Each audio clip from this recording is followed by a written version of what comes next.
Ladies and gentlemen, welcome to another edition of the ATACS podcast. I am your host today. I am Flex from Raleigh, North Carolina. I have a whole panel here joining me today. So we're going to go around the horn and introduce everyone one by one. We have Nate from Clayton, North Carolina. How's it going, Nate? I'm pretty good. I'm going to need you to back it up, though, take it from the top, and do the whole intro in the voice of the guy from the intro cinematic of Elden Ring. Please, thank you. I forget entirely what that voice sounds like, so I'm going to ignore your request and move on to Alex from Apex, North Carolina. Is that where we're billing you from? Yep. You can say Apex. That's where I'm at now. New place. Well, welcome from your new home. And also joining us is Garrison, fresh from a kayak on the Pacific Ocean. How's the weather out there, Garrison? It's sunny and watery. Perfect. That's a good thing. If it wasn't, that would be bad. Also joining us, we have Paul from Atlanta, Georgia. Hello, Paul. Hello, I am here. I am from Atlanta. I am the Elden Ring. I don't know if you guys knew that, but that's just what I am now. And I don't know how to be anything else, so please send help. I don't think you need help. I think you're winning. And last but certainly not least, we have Stephanie also joining us from Atlanta, Georgia. How's it going? Hello there. The jury is still out if I ever got good or not, but I definitely did play Elden Ring. I think you are plenty good enough then. And I don't think I actually said it up top, but yes, this podcast is about Elden Ring, as multiple people on our panel have mentioned. This is going to be a deep dive discussion of Elden Ring, no holds barred. There will be spoilers. This is a spoiler cast, if you will. So if you do not want to be spoiled, this is your one and only warning. Please leave now, because they're going to start coming fast and heavy here pretty soon.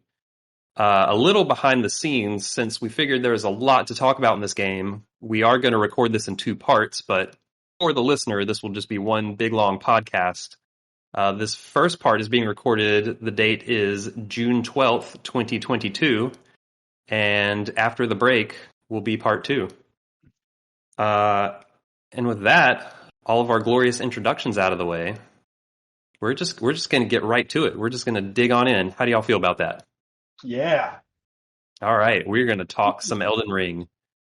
And first table setting question, I think it'd be helpful for anyone listening, and also for us amongst ourselves, to kind of set the table of what everyone's experience is with previous Fromsoft games. Elden Ring is the latest game from developer Fromsoft, known for such hits as Kingsfield and Armored Core and Enchanted Arms and Ninja Blade, and also a smaller game called Dark Souls that maybe some elite listeners have heard of that one. So yeah, I'm just going to kind of go around the horn. Paul, we'll start with you. What is your experience with previous Fromsoft games?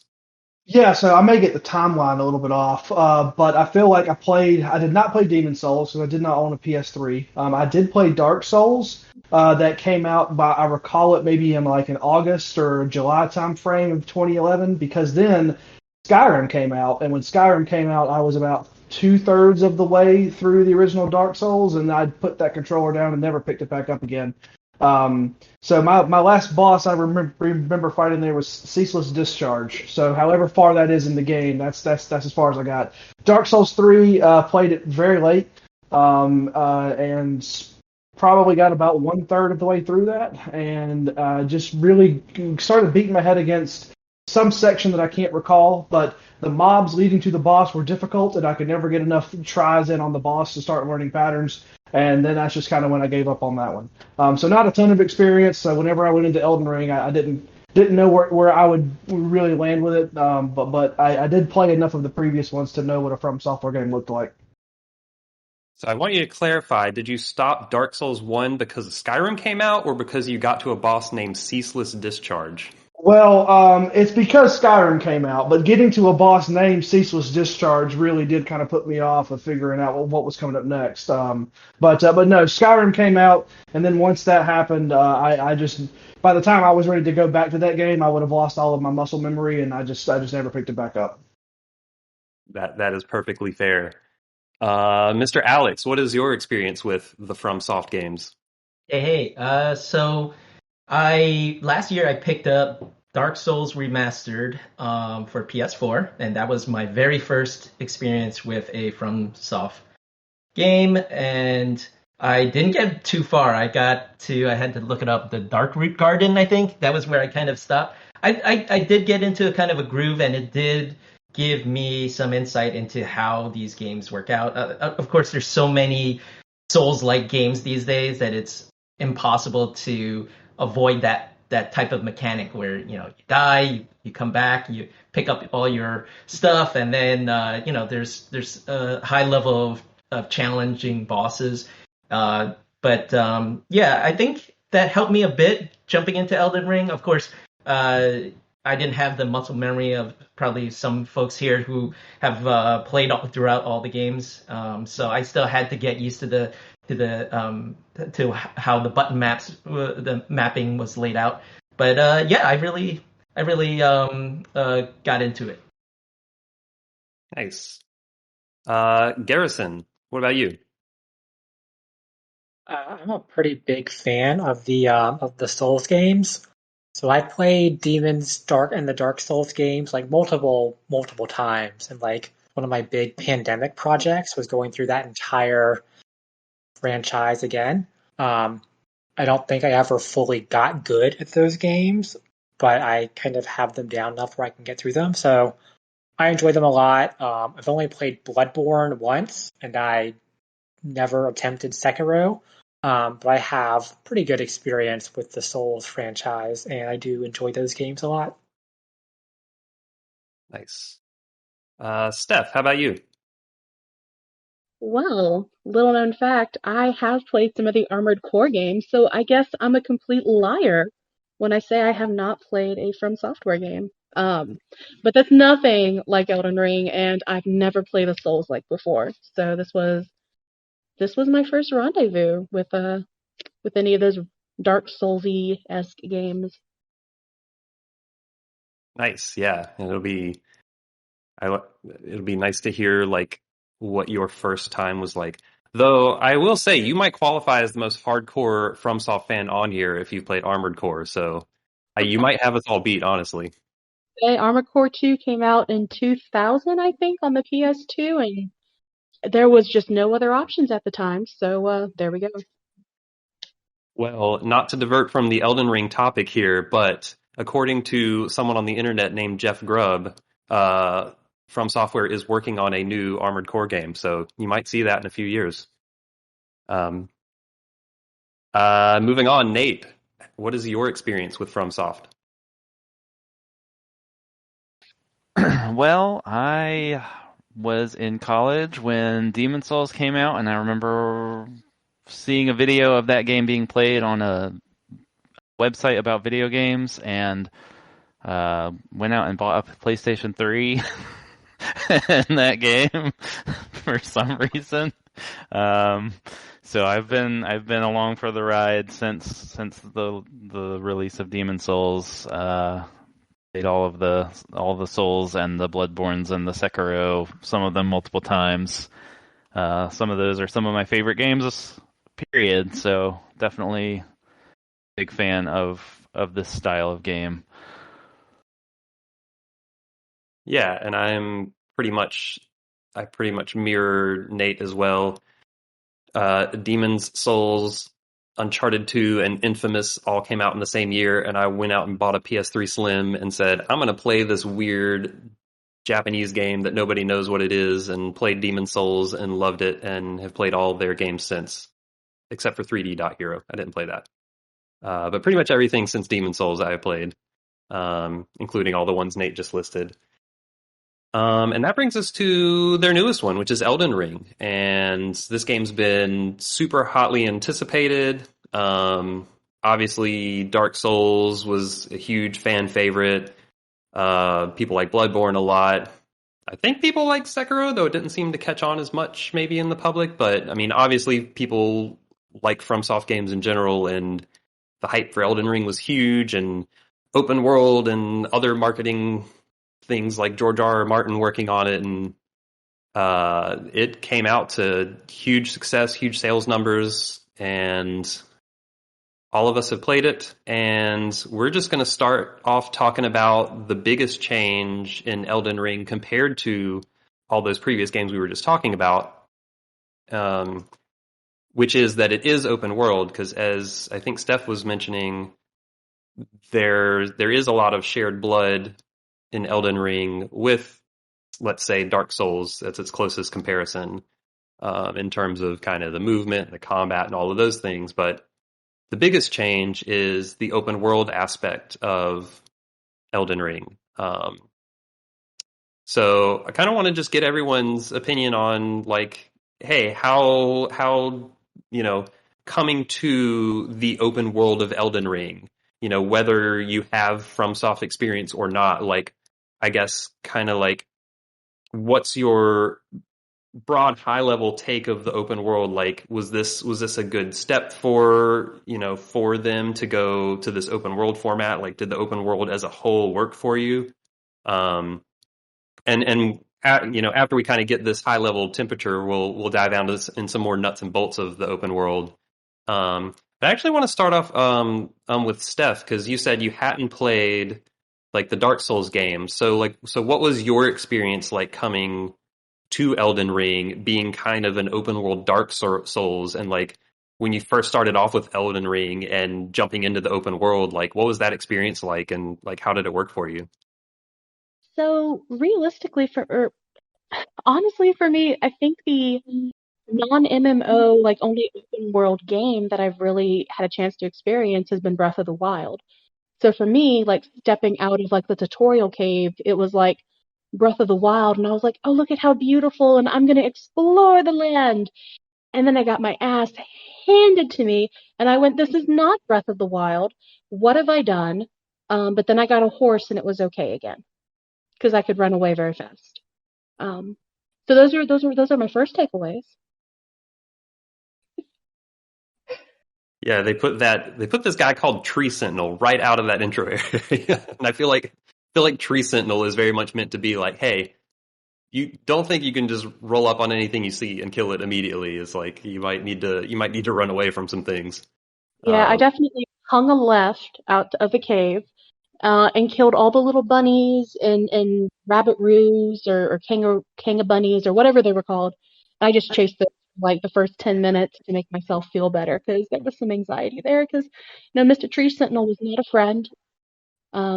I would have mistaken him for a friend if I hadn't watched my husband Paul get his ass handed to him by the Tree Sentinel for hours at a time. So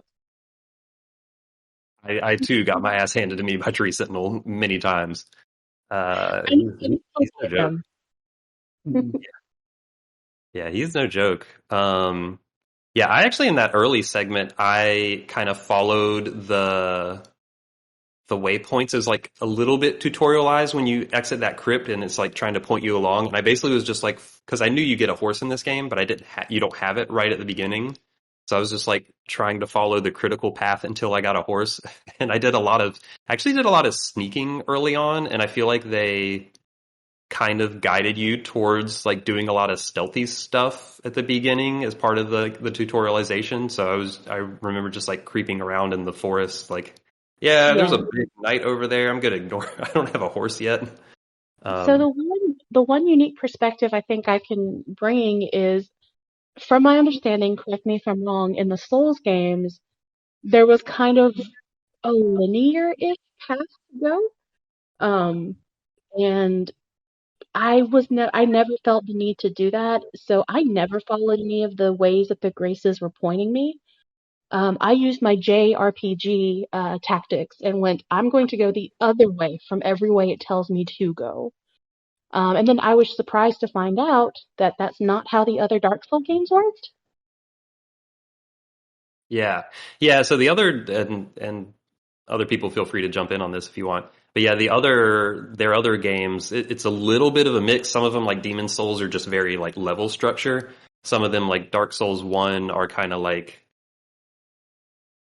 linear, but you also have like side areas that can kind of like loop around and connect back in. So it can be like kind of a weird, not quite a full Metroidvania type of world, but it's like it kind of has divergent paths that kind of spin off and work, loop back in. So it's not super linear, but it's definitely not open world either. Like this is definitely a different thing.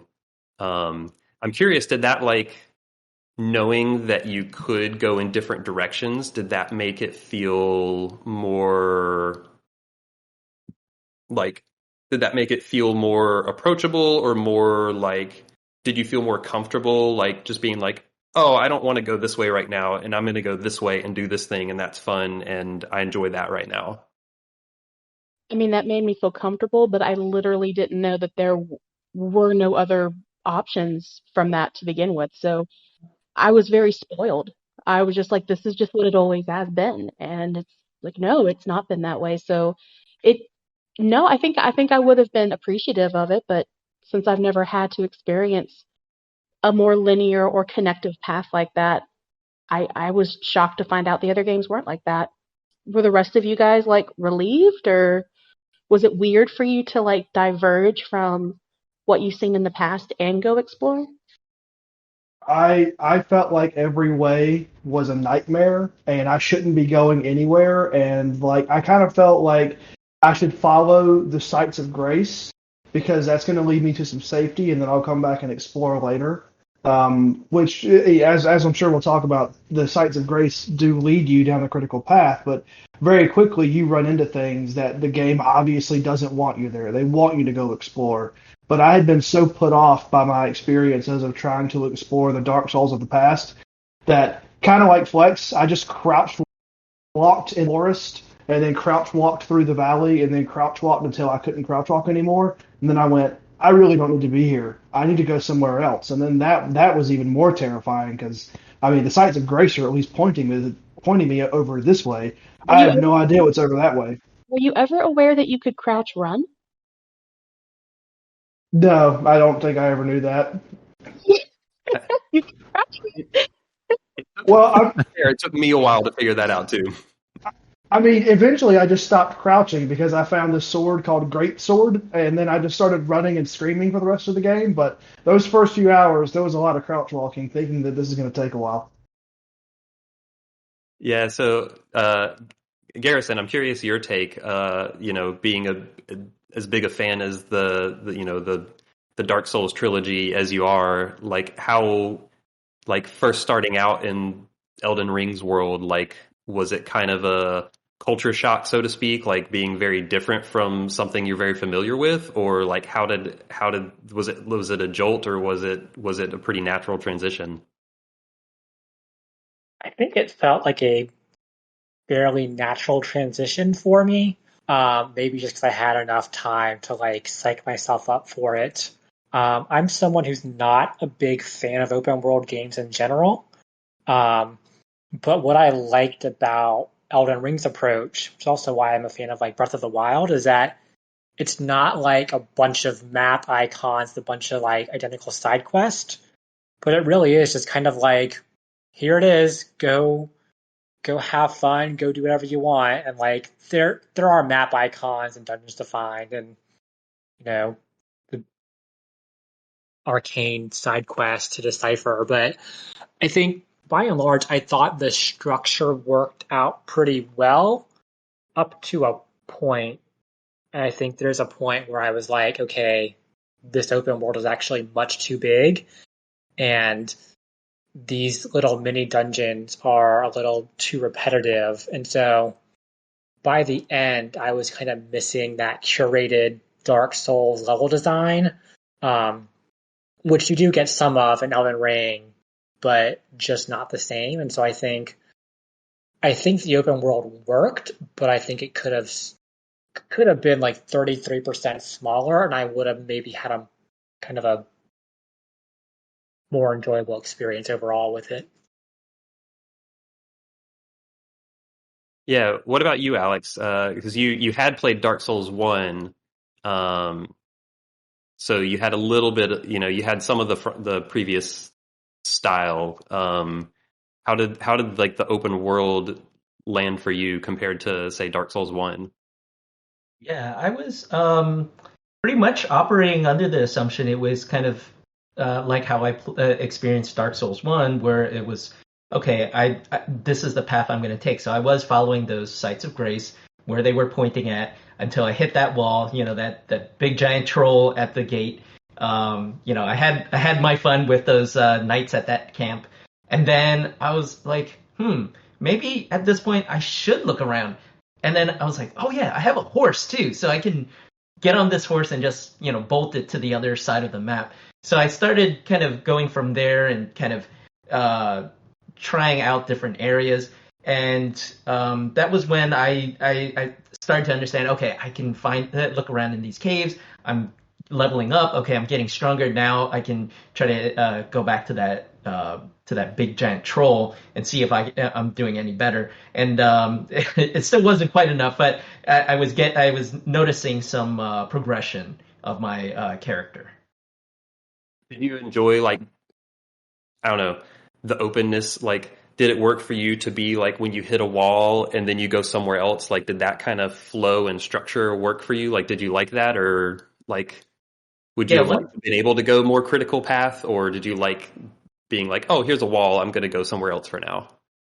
Yeah, once I figured that was the language of Elden Ring, is that, hey, we're not going to tell you which way to go. You have to kind of figure it out based on, how difficult this boss is for you, or these enemies are for you, that you need to go exploring. And initially it kind of rubbed me the wrong way, where I'm just like, okay, these sites of grace are pointing me in this direction. And then eventually I figured out, oh yeah, I can also just run past enemies too. Like, that was also a big thing, because I was just being stubborn and just trying to kill that troll boss. And then later on I was like, wait, I could just breeze past them on Torrent and just hightail it out of there. I don't need to take on all these enemies at once. So, there was a lot of Breath of the Wild comparisons. One other comparison, and I agree with all that, and one other comparison for me was the first time I was playing World of Warcraft, and just kind of the open world feeling of that. Although the mechanic is completely different, when you start to venture into some area that, oh, I am outclassed in this section of the world, and I need to be very afraid and be very careful. Stay on the main road, or else you're gonna get like one shot. Mm-hmm. Yeah. You actually mentioned something that did you have a comment, Paul? Yeah, I was just gonna say I was searching for the way to say it, but that was exactly it. It's like whenever you're playing World of Warcraft and you hit a zone, and the first monster you see has a level that's a skull, and I'm thinking like 2008 original vanilla WoW. There's a level of terror that you feel in your heart that I felt practically every moment of this game until I got maybe 10 or 12 hours in and I kind of figured out what the game was. But yes, that thing that Alex described is 100% my feeling there too. Yeah. The one thing Alex mentioned that I'm kind of curious what everyone else's opinion on is a big mechanic of the open world, which is the horse Torrent. Because none of the previous Dark Souls games or anything had any kind of mobility option like that. And obviously those games didn't need it because they weren't open. They didn't have the big fields like this. So I'm kind of curious what people thought about Torrent as a mechanic in this game to traverse the world. I'll start with Nate, pose that question to you. And then if anyone else has thoughts on Torrent, feel free to jump in afterwards. Yeah, I did not like Torrent at the start of the game very much at all, for the same reason that I didn't really use horses much in Breath of the Wild, which is just like, if you're going fast in these games that are so big and so dense full of stuff, I just feel like I'm missing stuff and like I can't keep track of things. So like a big problem that I had, well, it wasn't really a problem, but a big interaction that I had with the game from its big, massive, and dense open world early on was just like managing my mental checklist of where I have and haven't been and things I want to go back to. And like, I think I needed the slower travel time of just walking rather than using Torrent to like be able to manage that in my brain while I was playing. And so just using Torrent felt bad to me for a long time, until I hit sort of the open world fatigue point that Garrison kind of talked about hitting himself, where I stopped caring and started using Torrent to just run past everything. Yeah, so Torrent is really fast and does just allow you to run past things. Like Alex mentioned, using it to like, you can run past the trolls or whatever. And I often would like fight an enemy once, like the trolls are a good example, and then it's like, oh, okay, I beat this enemy, I see what it, how many runes it gives me, and whatever else, and then it's like, man, fighting those trolls is a lot of work. I'm just gonna run past every other one from now. Like I would kind of fight every enemy at least once, and then the ones that were too much trouble, I feel like the horse, like Torrent, just allowed me to just ignore anything I wanted to ignore. I kind of have mixed feelings about Torrent because I think in just a pure traversal terms, it was nice to be able to like, oh, if I want to get to this point because I know this is the point I want to explore, it's nice to be able to just get to it. But I also think Torrent is like so fast and so good at just running past things that I also feel like it simultaneously like allowed me to ignore the world to some degree, so it kind of like detached me from like a more like tangible like adventure aspect of it. It was like almost like I could just get on this high speed freight train that could just go wherever I needed to go. But I mean, were you Yeah. like just bashing the circle button? Because like Torrent's got a nice little breezy trot going on. If you don't smash the circle button. When I wanted to go somewhere, I was going. Yeah, I agree. I was like, I ended up deciding that I'm just going to use Torrent if I just really want to get somewhere and I don't care about anything between here and there. I would just go max speed. I guess there's probably ways to use him more judiciously than that. So there are two reasons why I started playing this game. Okay, three. One of them being just like the hype. I mean, I couldn't ignore it. But first one, really important one. I was watching Paul play, and he kept not picking the damn flowers, and it made me so irrationally angry. Because he'd be like, "Oh, I've only got like 7 flowers." I'm like, "You skipped 900 of them." So I started playing the game, and I said it was going to be the most aggressive flower picking game I've ever played, and I was right. And I enjoyed picking flowers. But number two was watching him fight the tree sentinel and never using the horse to do it. And it made me so irrationally angry that I had to play the game just to show him that you could do it with the horse. So I feel very passionate about Torrent and the flower picking, and it is a beautiful experience. And yeah, I loved being on the horse because I would take the horse, trot to a new section, get off the horse, explore, get back on the horse, and trot away. It was perfect. The horse was perfect for me, but maybe that's just because I've never experienced anything else. No, I think all that's valid. Did you like fighting on Torrent as well? Oh yeah, it was me and Torrent versus the entire world. Nice. I was like Radon. Like I loved my horse that much. I would learn gravity magic for it. Nice. Uh, yeah. Yeah, it's an interesting Torrent's an interesting part of this game, I think, because like, I mean, a lot of open world games have horses. I think, yeah, and maybe part of it is just coming from previous like Dark Souls type games where like I kind of have that very meticulous exploration mindset that like having something that moves so fast is just kind of wild. But I don't think that like Torrent is like, I don't know that I think Torrent is like wrong for this game. It's just it's kind of an odd aspect to me. Yeah, I and do think the game would feel worse without Torrent as a Mhm. whole. Go ahead, Paul.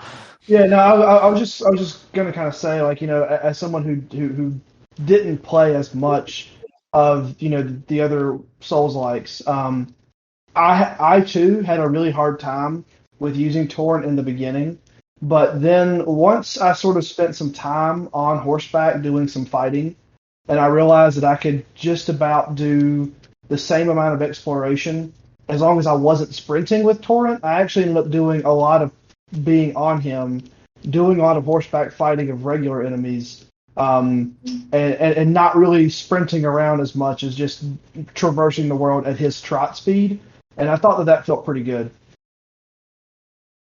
I have a question about like enemies with horse. Did anyone, other than the ones that where you couldn't use torrent, did you guys beat any of the dragons off of horseback? I didn't even try. Did you guys do that? Yeah. What? I did. It was kind of a mix for me, and I think it generally depended on like where I was in my character build at that moment. But there were times where I felt it easier to kind of dodge roll to avoid dragon attacks once I got used to them, rather than use torrent. Because like depending on what weapon I was using, maybe that was it. Of like kind of timing my attacks on torrent was a little trickier than I think on foot for me at times. Um, Whereas if I could just get up around their feet and just start hacking and dodge rolling, I felt pretty comfortable with that. But there were, I mean, there were definitely other enemies. Like I thought the giants were easier to fight on horseback, for example. Like there were, for me, it was kind of a mix. It was like some enemies I thought were easier to fight on horseback, and also the oh, I'm blanking on their name. The guardians at the base of the minor Erd trees. What were those guys called? The big monsters that. Erdtree avatars. Yes. I pretty much always fought them on horseback. For some reason, I thought they were easier on horseback. But then other enemies were more of a mix. Like there were definitely some enemies that I thought were easier on foot for me. And some of that could just depend on our different builds. I don't know. Um, Garrison, I think you were about to chime in with something earlier. Did you want to pipe in here? Yeah, so I mean, I definitely learned to appreciate Torrent. I think one of the things that did bother me about using Torrent is that I always felt the controls as when you were writing Torrent always felt a little bit imprecise for me. Maybe that's part of like the trade-off is that like you get the speed, but good luck having like a precise jump and maybe it's a conversation to have later in our kind of discussion, but the platforming aspects, I feel like sometimes they wanted to use Torrent for some funky jumps, and that just ended well for me. So I like Torrent for traversal, but as far as like open world traversal mechanics goes, maybe not my favorite thing in the world. So Yeah. maybe I'm getting in the weeds, but I will say what you just said triggered me into remembering that I never had a problem controlling torrent but I had I ran into constantly hitting the damn button because if I push harder on the controller, I think the horse will go faster, but all I do is dismount the damn horse. And then I have to get back on the horse while the dragon is covering me in rot. And then the horse dies, and then I have to bring the horse back to life. But then the game wants to make sure, do you really want to bring the horse back to life? And then I'm dead. So that was about like 50% of my fights with a dragon. So Yeah, The answer is I yes. The answer is always yes. I want to bring this horse back to life. Stop asking me. exactly, yes. I wish there was just a toggle in the menu somewhere to like turn that prompt off, because like, yeah, if I'm trying to summon the horse, just give me the horse. I probably need it really bad. Yeah. But I also had a very technical thing with Torrent that arose every time I randomly ran into a dragon, which was that I used a weapon in my right hand in my character and my spellcasting implement in my left hand. When you're on the horse, you only have access to your right-handed weapon. So I couldn't cast spells while I was on the horse unless I went into the menu and changed my equipment around.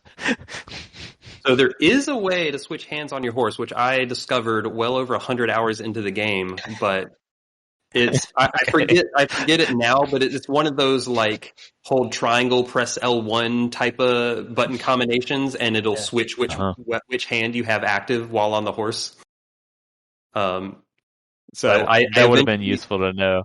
Yeah, because I too, especially late game, always had, my normal was a weapon in my right hand and a casting implement in my left hand. And I was like, man, I really want to cast spells from from my horse. And I eventually figured it out. I started like pressing, some stuff and eventually figured it out. So you can do it, but you are 100% correct. It's not intuitive. Did you know that you could crouch run on the horse? No, I'm joking. Yeah, my solution for that was my own version of doing a quick swap, which was learning the exact button combination presses I needed to press to go into the menu and swap my equipment around extremely quickly while sprinting away from the dragon.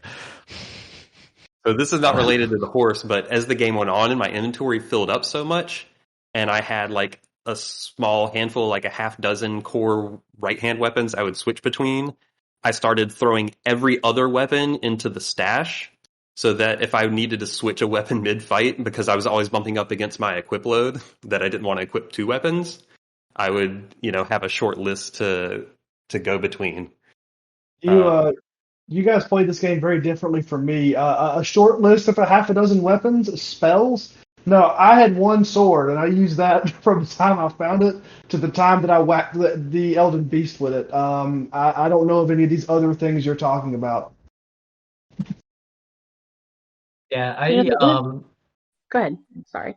Oh, I mostly had my katana. I was the samurai class, and for the most part, I just used that as well, just like Paul. One time, I did want to use my bow while on horseback, and I couldn't figure it out because I didn't know how to switch hand to my left hand at the time.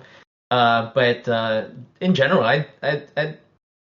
I think I got used to fighting on horseback, especially with the Erdtree avatar. That was great for getting away quickly from an enemy, especially when they have long range attacks. And then the dragon fights, I would always be on horseback as well.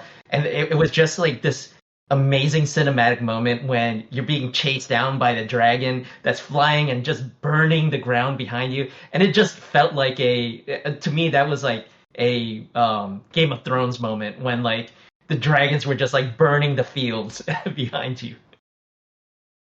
Yeah. So there were 2 things I was thinking of pivoting to, but Alex just set me up with a good segue to one of them. So that's the direction we're going to go. The dragons, I thought, so, this is a huge open world game. There's just all sorts of stuff everywhere. And I'm curious for you all if, like, Garrison and or Nate kind of touched on this earlier, like, did the world ever feel too big? And where I'm segueing here is, like, I totally agree with Alex that like fighting the dragons is like can be this like kind of big cinematic moment, and like one of the cool things about an open world is like it's kind of dynamic of like, oh hey, this dragon just appears here in this kind of open world environment, and like the way it can kite around or like interact with the open world is like really neat. And like the first time or two I fought the dragons, it was like those are really cool moments to me. And then at some point you're fighting like your 7th or 8th dragon, and it's like, oh, this is maybe a little less cool at this point because they all kind of have, the same attack animations, and there's some differences. Usually in status effects, is like, oh, this one causes frost or frostbite instead of rot or whatever. But like they're by and large the same fight. So like, I guess kind of the general question I'm getting at here is like, given kind of the scope of the game, like,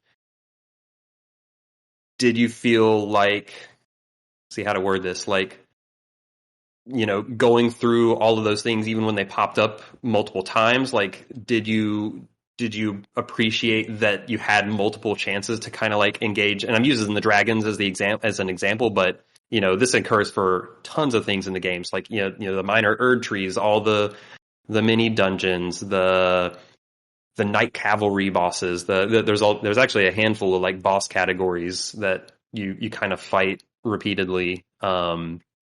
And I guess, like, how do you guys feel about those kind of aspects of the open world? The parts where it's like they kind of had to, I guess those are the parts where it's like you kind of see where they had to fill out the open world, and it's like, oh yeah, they're not going to create unique encounters on every inch of the map. So there's of course going to be some repeated stuff. And I guess, like, did it cross the line for you guys where it was too much, or do you think it worked overall and it was fine, or like where are you kind of at with that?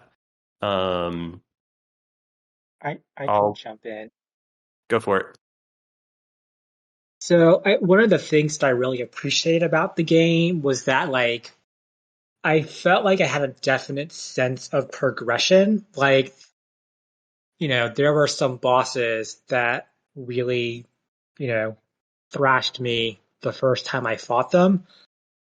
Then, like, you come back and at hour 50, you're fighting them again, just a reskin of the same boss in another cavern. I was like, oh, I have this thing's moveset down, how to fight it. This is really cool. But then hour 100, I'm like, okay, I'm really, really over these, like these little cat things in the catacombs or whatever. Like, so I feel like there was a cool sense of, like, you got to learn these bosses, learn their tricks. They'd come at you with new tricks. You learn those, which is really cool to, like, feel that, like, oh, I'm getting better at this game. But then it did hit that wall late game where it's like, okay, like, I've done all this before. These new tricks aren't any more interesting, and now they're just, killing me in 2 hits. I'm just kind of done with it all. So it worked up to a point, and then it kind of trailed off for me. Yeah, that was exactly where I was going too. There's actually, and I don't mind saying, I used an external tool at some point. Like, I started to hit some of the open world fatigue, and I'll plug Map Genie. They're a website that they do online maps for all kinds of games, and it's really good, really intuitive. I started using that about 2/3 of the way through to sort of streamline some of where I was going and what I was doing, but the thing that I found very frustrating by the end of the game definitely was, here's a reskin of a boss that you get to, and for whatever reason, it just kills you in 2 hits, versus the first time you found it may have been a completely different type of, like, maybe you can take 5 hits instead of 2. So I know we're going to get into in-game stuff, but that reskin of, like, dude, I beat you 4 times. There's just one move that you do that I haven't quite figured out the timing, and that kills me in 1 hit. And that's kind of frustrating because I know that I can beat this guy. That was definitely one spot where the open world started to work against me later in the game. Yeah, I felt a lot of the same way on that. I think there is a special type of frustration when you've beaten a boss multiple times and then just keep giving you the same boss, but it's like, well, why am I dying it to this one this time? Like, I've beaten this guy multiple times. Like, I actually don't think it's a bad idea to, like, obviously, other than, trying to fill out large amounts of content, like, just from, like, pure, like, trying to give the player a challenge to progress through. I don't think it's a terrible idea to have, like, reused movesets and reused fights that, like, escalate in some way, but I feel like often the way they escalated them was just more frustrating than fun, with just like, oh, it's just got way more health and really fast now. Or Like, there's 2 of them, or 3 of them. Or there's 2 of them or 3 of them, which I think, again, it's not like a terrible idea. Yeah, it doesn't always work execution wise. I feel like it ends up being, at best, you like use what you learned previously and you kind of breeze through the boss and you're like, well, that was cool. But at worst, it's like, oh, now I'm frustrated with this boss that I have already beaten multiple times. Yeah, do you think that's any different from other open world games? Because I feel like pretty much any open world game, like, has classes of enemies or bosses or whatever that you fight multiple times and might be stronger later when you fight them. Do you have similar frustrations with those games, or do you think there's anything different about Elden Ring in that regard? And if so, what is it?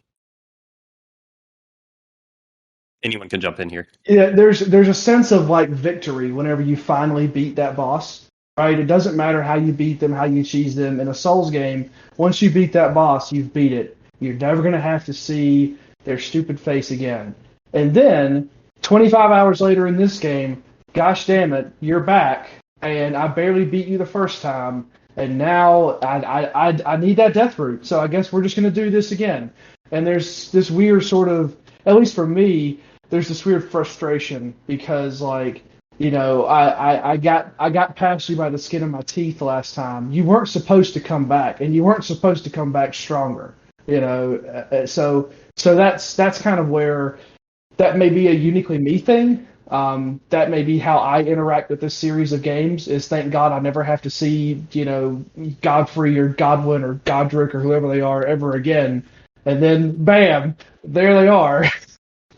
So I don't know. That was where the root of my frustration was I didn't want to see you come back, and especially not this strong. Yeah, that makes sense to me. You nailed all the G names, by the way. Yeah, I think that's a good point because like I think these games in particular are so focused on like the like bosses being a big challenge, right? Like, and you spend a lot of time kind of getting used to them, and maybe, and once you beat them, there's kind of a satisfaction there, and then facing it again is a little bit like, like I've gone through this this ordeal before. Whereas maybe in other open world games, like bosses aren't kind of meant to be the same kind of obstacle or challenge. Like, and that's not just a like, oh, it's easier thing. It's like, it's more that it's like, it's not as intense of a process to kind of like learn how to fight it and go through those steps. It's a little more of a streamlined or straightforward, or I don't know what the word is, kind of thing.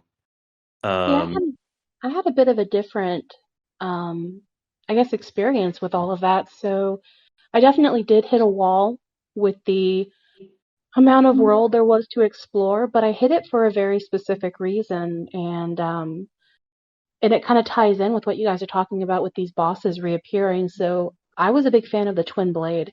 Once I found the Twin Blade, I knew I was going to do Twin Blade forever. Got what I thought was the best one, felt really good about it, and with that specific play style, there's a lot of shielding and dodging and getting some quick hits in and then moving to the side. And so I got to learn a lot of these bosses, and just the enemies in general, their move sets. So when I would come up against them again, for me it felt good because like I already got you figured out. And I felt like I only got better every time that I got to go against them. So I really enjoyed that. But I hit a wall at Lindell, hit a wall where there wasn't enough room to dip dodge, whatever the dodgeball reference is. I couldn't do all that, like around, because I would keep getting like these big hits and staggered, and I was getting really pissed off. And so I was watching Paul play a lot, and Paul mentioned he was a great sword fanatic. And so I switched to the great sword, leveled it up, and I would just stagger everything, and I just blew past everything constantly. And it pissed me off so much that I equipped this one sword, and somehow I feel like I'm about 100 levels ahead of where I was before. And that's where the game started.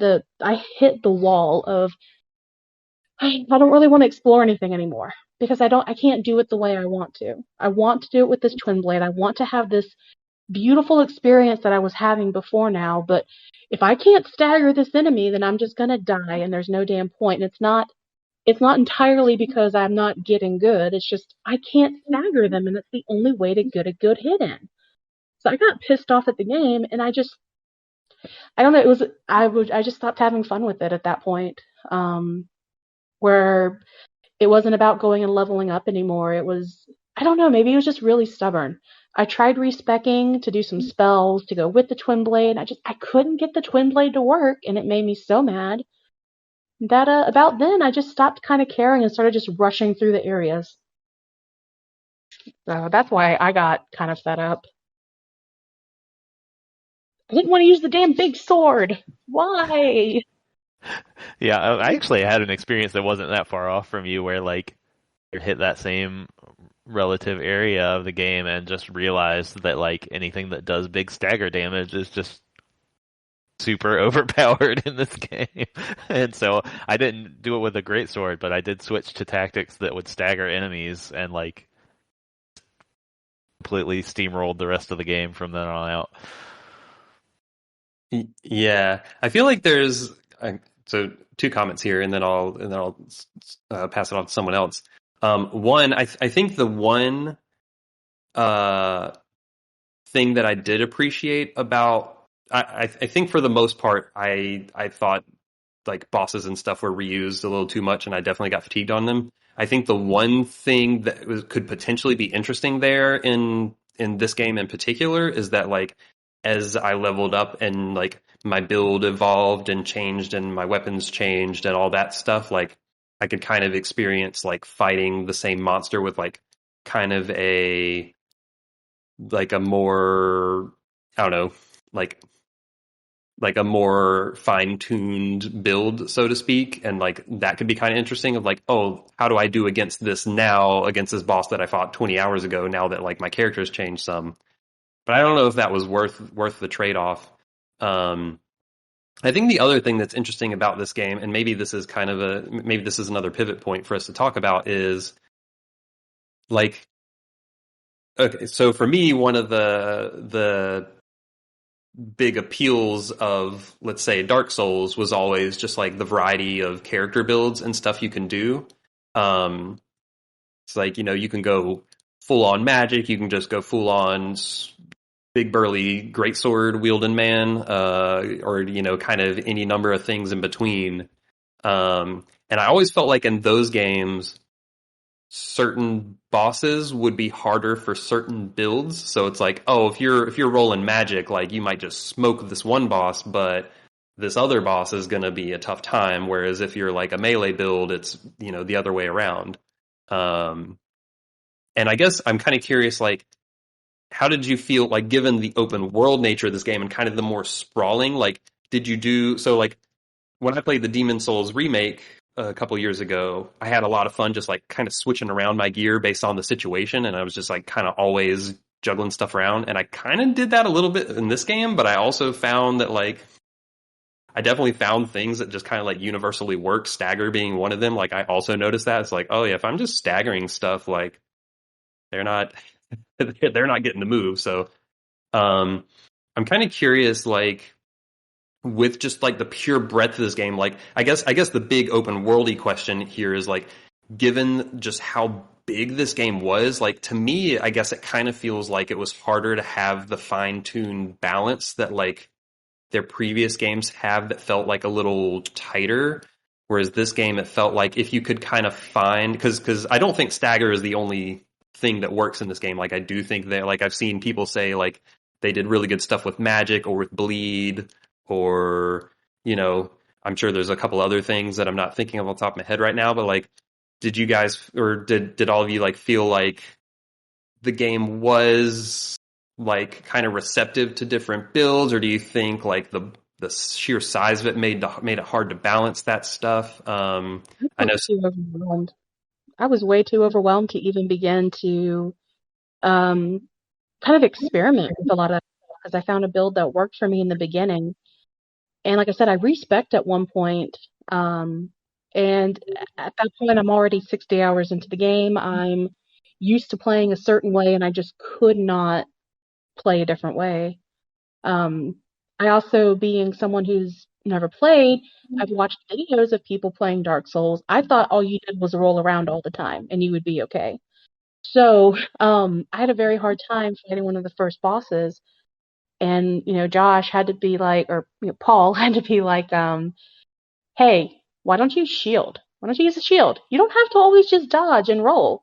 And I'm like, but that's all anyone does, and that's how you get good. And um, so once I figured out that you could, use your shield as a shield, no, I just got so ingrained in that one way of playing that anytime I tried to explore a different build, it felt like too much to figure out unless I was swapping consistently. So I didn't even try. I'll be honest. I think if I were to play the game again, I would definitely try something different, but I don't know, that's too much. Yeah, Yeah, what about you, Alex? I actually did try a lot of different builds. I started off with a shield and my katana until I watched a couple of guides on YouTube that said, "Hey, as a samurai, you don't need a shield. You're just going in, meleeing them, and trying to take down their health as much as possible. You're getting in, you're getting out because you're building up your decks. You want to be able to just move quickly and try not to get hit." And then I kind of then started to transition from decks to based around my weapon set, and I used the Moonveil sword, which needed intelligence. So I then poured a bunch of my stats into int and started using magic like crazy with that sword. It had a nice range to it. And then eventually, the Rivers of Blood, which had a lot of bleed. So it was, back to Dex again, but also, I think I just tried a lot of different things based on a couple of recommendations online, and that's one of the things I really appreciate about this game is the variety of different talismans and different builds that you could put together, and your playstyle completely changes. And now I want to eventually see what it's like to be like a faith-based like magic user, because that's like completely different from my what I went through. Yeah, and I guess maybe this is a good point for us to like kind of talk about our builds. So, Alex, you just said yours. Garrison, how did you play, and kind of, I guess, what are your thoughts around this? Yeah, so I went in with a very specific plan. I'm like, I'm gonna pump a lot of strength. I'll probably put in some dex, and then we'll go from there. And so that was what I did, and I did change weapons a lot throughout the game. Um, I tried some big swords, I tried some smaller swords. Kind of landed on like, oh gosh, I forgotten what it is. The Bloodhound Greatsword, I think. So like a great sword with bleed. And I would kind of also bounce between like a big great shield and then a smaller shield, or sometimes rolling with a torch and dodging things as necessary. But one thing I really do appreciate about this game is that, um, there's still plenty of time for them to patch things and rebalance things, but a lot of different builds seemed really viable in Elden Ring. And that's something that has not always been the case in some of the previous Souls games.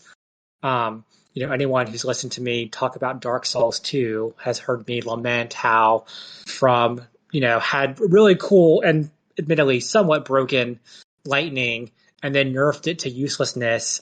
Dark Souls 3 did not have great magic.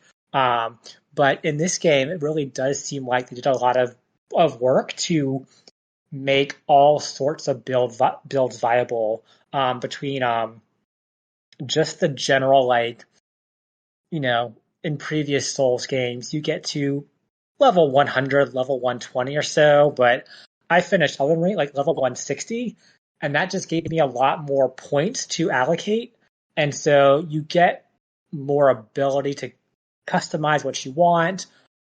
Talismans give you lots of really cool abilities, like Alex was saying, and just like there's viable stuff, it seems like, for every build you might want to play.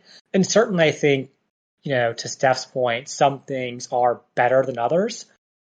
But I did really appreciate how viable a lot of builds are. And I can see myself, like, if I revisit this game, I can play totally differently, but I think still have a lot of fun. And also, as someone who's not great at, these kinds of games. I can have fun without getting frustrated with different kinds of builds. So I have a question for you guys. The talking about like different play styles and all, like I found myself really comfortable and happy using an arrow to pull and then go in and like really search everything because I do feel like 70% of the time I was rewarded, even if it was a damn toxic mushroom. I was rewarded for going out of my way to find something. So yeah, I loved using the arrow, pulling and then going into a camp and exploring that way while I don't want to take his fire away, but someone else's play style was run and scream and kill everything. And there was an actual term that you used for that. What was that, Paul? Yeah, so that was basically my entire build. I got vigor to the soft cap, I got endurance to the soft cap, and strength to the soft cap. Used a great sword, and it was called melee bullying. That I did, Really yeah, I did not come up with that term. That is something that I found on the internet. But yeah, it's basically you don't let the enemy have any part of their animation. You just run in there, which does not work for some of the bosses in the game, and those I just did not fight more than once. And then I just kept on playing. So anyway, go ahead. Yeah, so he was a melee bully. I was a pull. I would pull with my arrow. Like what how did you guys find yourselves playing? I kind of did. So, like, I think uh, I take the approach that a bow and arrow is always good to have in these games because you always like going back all the way to Demon's Souls. If you like, it doesn't matter how weak the enemy is. If you're fighting multiple at a time, you can die very quickly, and you can just kind of get like stun locked, so to speak. Um, so I definitely always had a bow handy to pull like separate mobs out if there were multiple tough enemies. But generally, and especially as the game went on and I just got stronger, like I was a strength first build. I started with the hero, which starts with the highest strength, and really was strength first for a long time. And eventually I started adding on faith. So like by the end of the game, I was actually almost 50-50 strength and faith. I got my faith almost up to where my strength was. So I was using a lot of weapons that were, which I appreciated that they had some of these in the game. And I think this is probably one of the strengths of the game is I feel like no matter what stat combination you have, there are weapons that support that stat combination. Because I don't think I was expecting, like when I started adding in faith, it was like, oh, I'm going to use like some support spells and some other stuff like that. And then I started finding weapons that were like, oh, this has like A scaling and strength and B scaling and faith. And I'm like, oh, that's amazing. So I started using some of those weapons that worked out really well. And then I also I did use, cast some support spells. I never put a ton into mind, so I didn't have a ton of FP. So I didn't like have enough FP to like actually spam a lot of offensive spells just constantly. But between like weapon skills and some buffs, I did make use of, the faith aspect of my build, a decent amount. So I would say my build was fairly similar to Paul's in a lot of ways of like wielding huge chunky weapons, but then kind of augmented with like a faith support aspect to it. Paul's shaking his head because honestly, you really didn't need the faith support. Like you could just run in with the great sword and it was pretty good. I mean, listen, I'm going to say I'm not a great Elden Ring player. You told me to go find the great sword and give that a try, and then once I did that, I'm like, all right, my brain doesn't have room for anything else. No other play styles, no spells, nothing else. Just there's a guy over there. I'm going to run at him and I'm going to hit it. And if that doesn't work, I hope it's not a boss on the critical path because that's where I'm stuck. Greatsword's a funny weapon too because like on paper it doesn't seem like it's that good because it's not the highest damaging weapon in the game. It's not like no single aspect does it look great on, but there's just something about the balance of like damage, how much it weighs, like kind of the reach on it, the animation, like there's kind of it's just kind of like a sweet spot of all that, and I don't know, it just kind of works. Also, maybe the fact that it shields at 100%. Not 100, but it's pretty high. It's like 80 something. It's really good as a shield. Yeah, because I dropped the shield. Blade, one of them's 100. And it's Yeah, stupid. I think the Ash of War I had on my greatsword had it at like 95 physical, which was kind of silly for a two-handed weapon, but it works. It's so stupid. I hate it. I hate it so much. Like, look, as soon as I found the jellyfish shield, nothing was ever going to be as good as it. Nothing. It's a jelly shield. I also was like one of those players that got like, once I found like I could pick up like the horns and I could wear some horns on my head, I was never going to wear better armor. I don't want to wear ugly armor. I want to be a cool cow barbarian. Yeah, So. which they did. They did. So I don't know if you're aware of this, Steph. There's a term that has popped up in the Souls community ever since Dark Souls 1, I think, called fashion Souls, which is where people are building their character for how they look rather than any mechanical reason. And they actually gave a nod to that community in this game because there's that, I forget his name, but there's a tailor in this game who can like alter your gear, how it looks. Yeah, he was my buddy. I loved him so much. He basically just took the cape off of everything. Though it wasn't too great of a respect, but Okay. Yeah, I but never no, I found my people. I found my people then. I just wanted to look cool. So Nate, what was? I'm sorry? Fashion Souls is a big part of why I play these games. Nice. So Nate, what was your build like, and how did that evolve as the game went? And then after this, I want to pivot to a different topic. Yeah. I tend to approach these games by like picking one or two kind of strategies for my character at the start, and then pumping as much as I can into those things and just doing those to the extreme. So when I started this game, I was gonna go with Dex and or Faith. I wasn't sure if it was gonna be one or the other or both. So I started off the game using lots of Dex-based swords, doing lots of stealthing, using bows to pull enemies, just like what you guys were talking about, like trying to manage groups in traditional ways.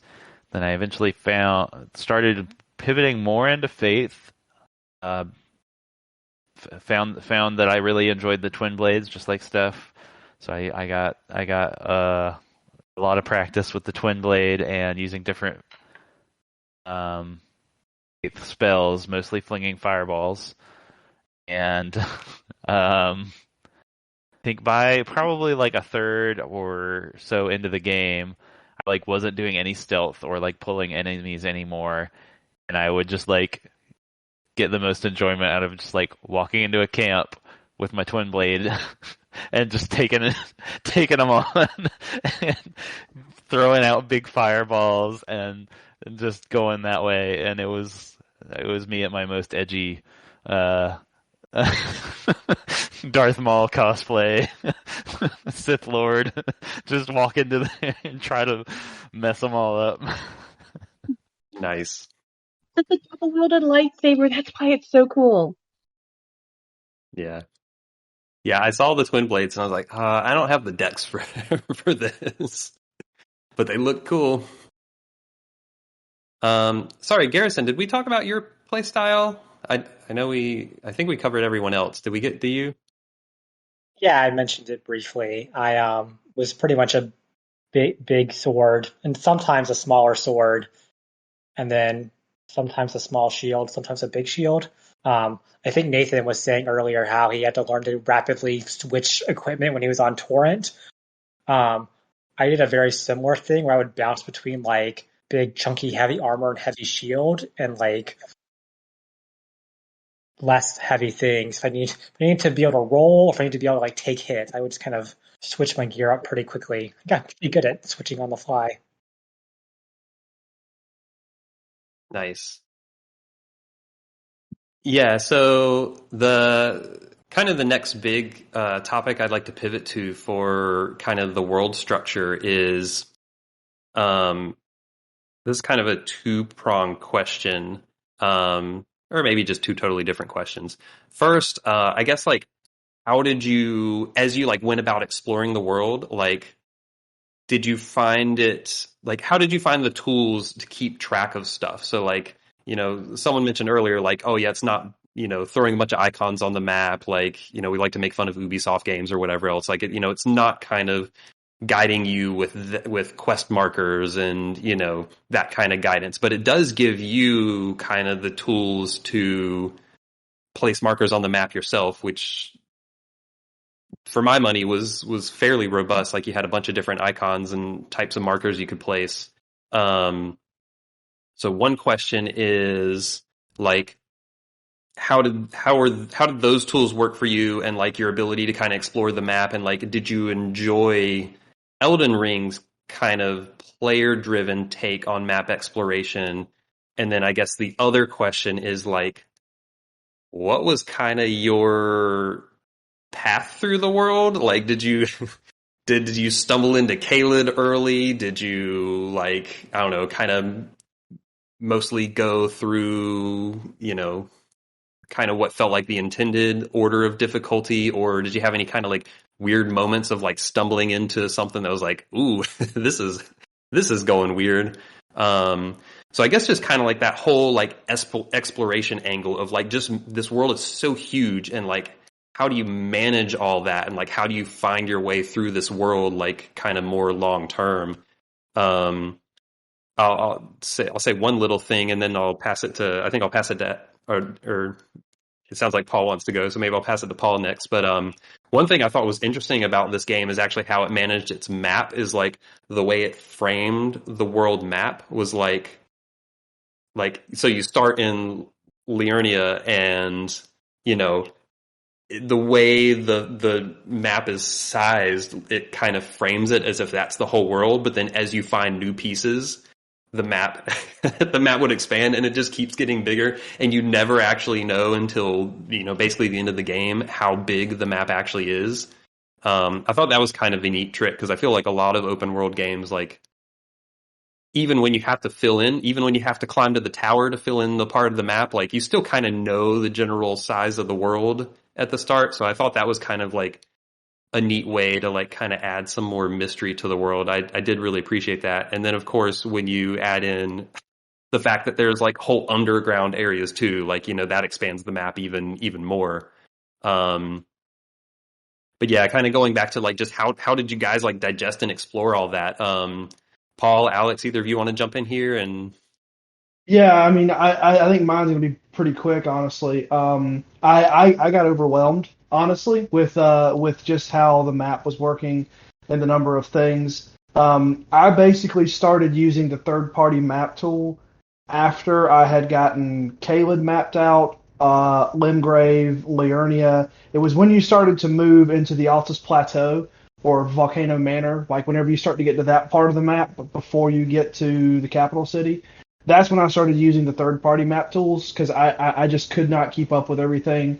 And the tools that the game provided were perfectly fine. There wasn't anything wrong with them. It was just I lacked the personal ability to stop and mark a thing and then keep on going to another thing. Right? That was just me. But you kind of asked about the path through the world. I think mine was pretty by the books. I definitely went down to, I think it was Castle Morn first, after I got stalked by the scary troll.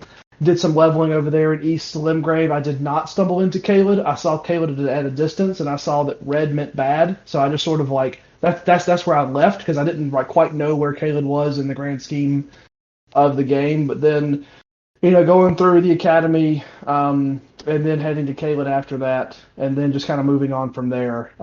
That's kind of the larger path that I ended up taking. But the one thing that I think I did kind of do a little bit out of order, once I found the underground, which I found that pretty early, honestly, I stayed down there quite a bit, and probably did a little more down there than what the game originally intended. The big spooky ghost men with the large arrows, they did an incredible amount of damage to my small health bar. Yet I still sort of pounded away at that a little bit. But other than that, I think it was a pretty standard progression.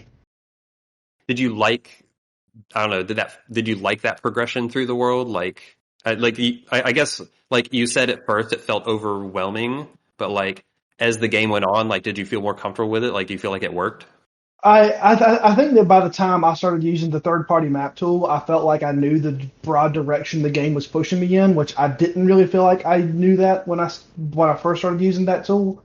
The only place where I really feel, but there's still Divine Towers I haven't gone and done. There's still some stuff I'm sure that I haven't gone and seen because I missed a teleporter here or there or somewhere. But it's a whole lot of game, and it's a whole lot of map. And I think the tools they give you are adequate.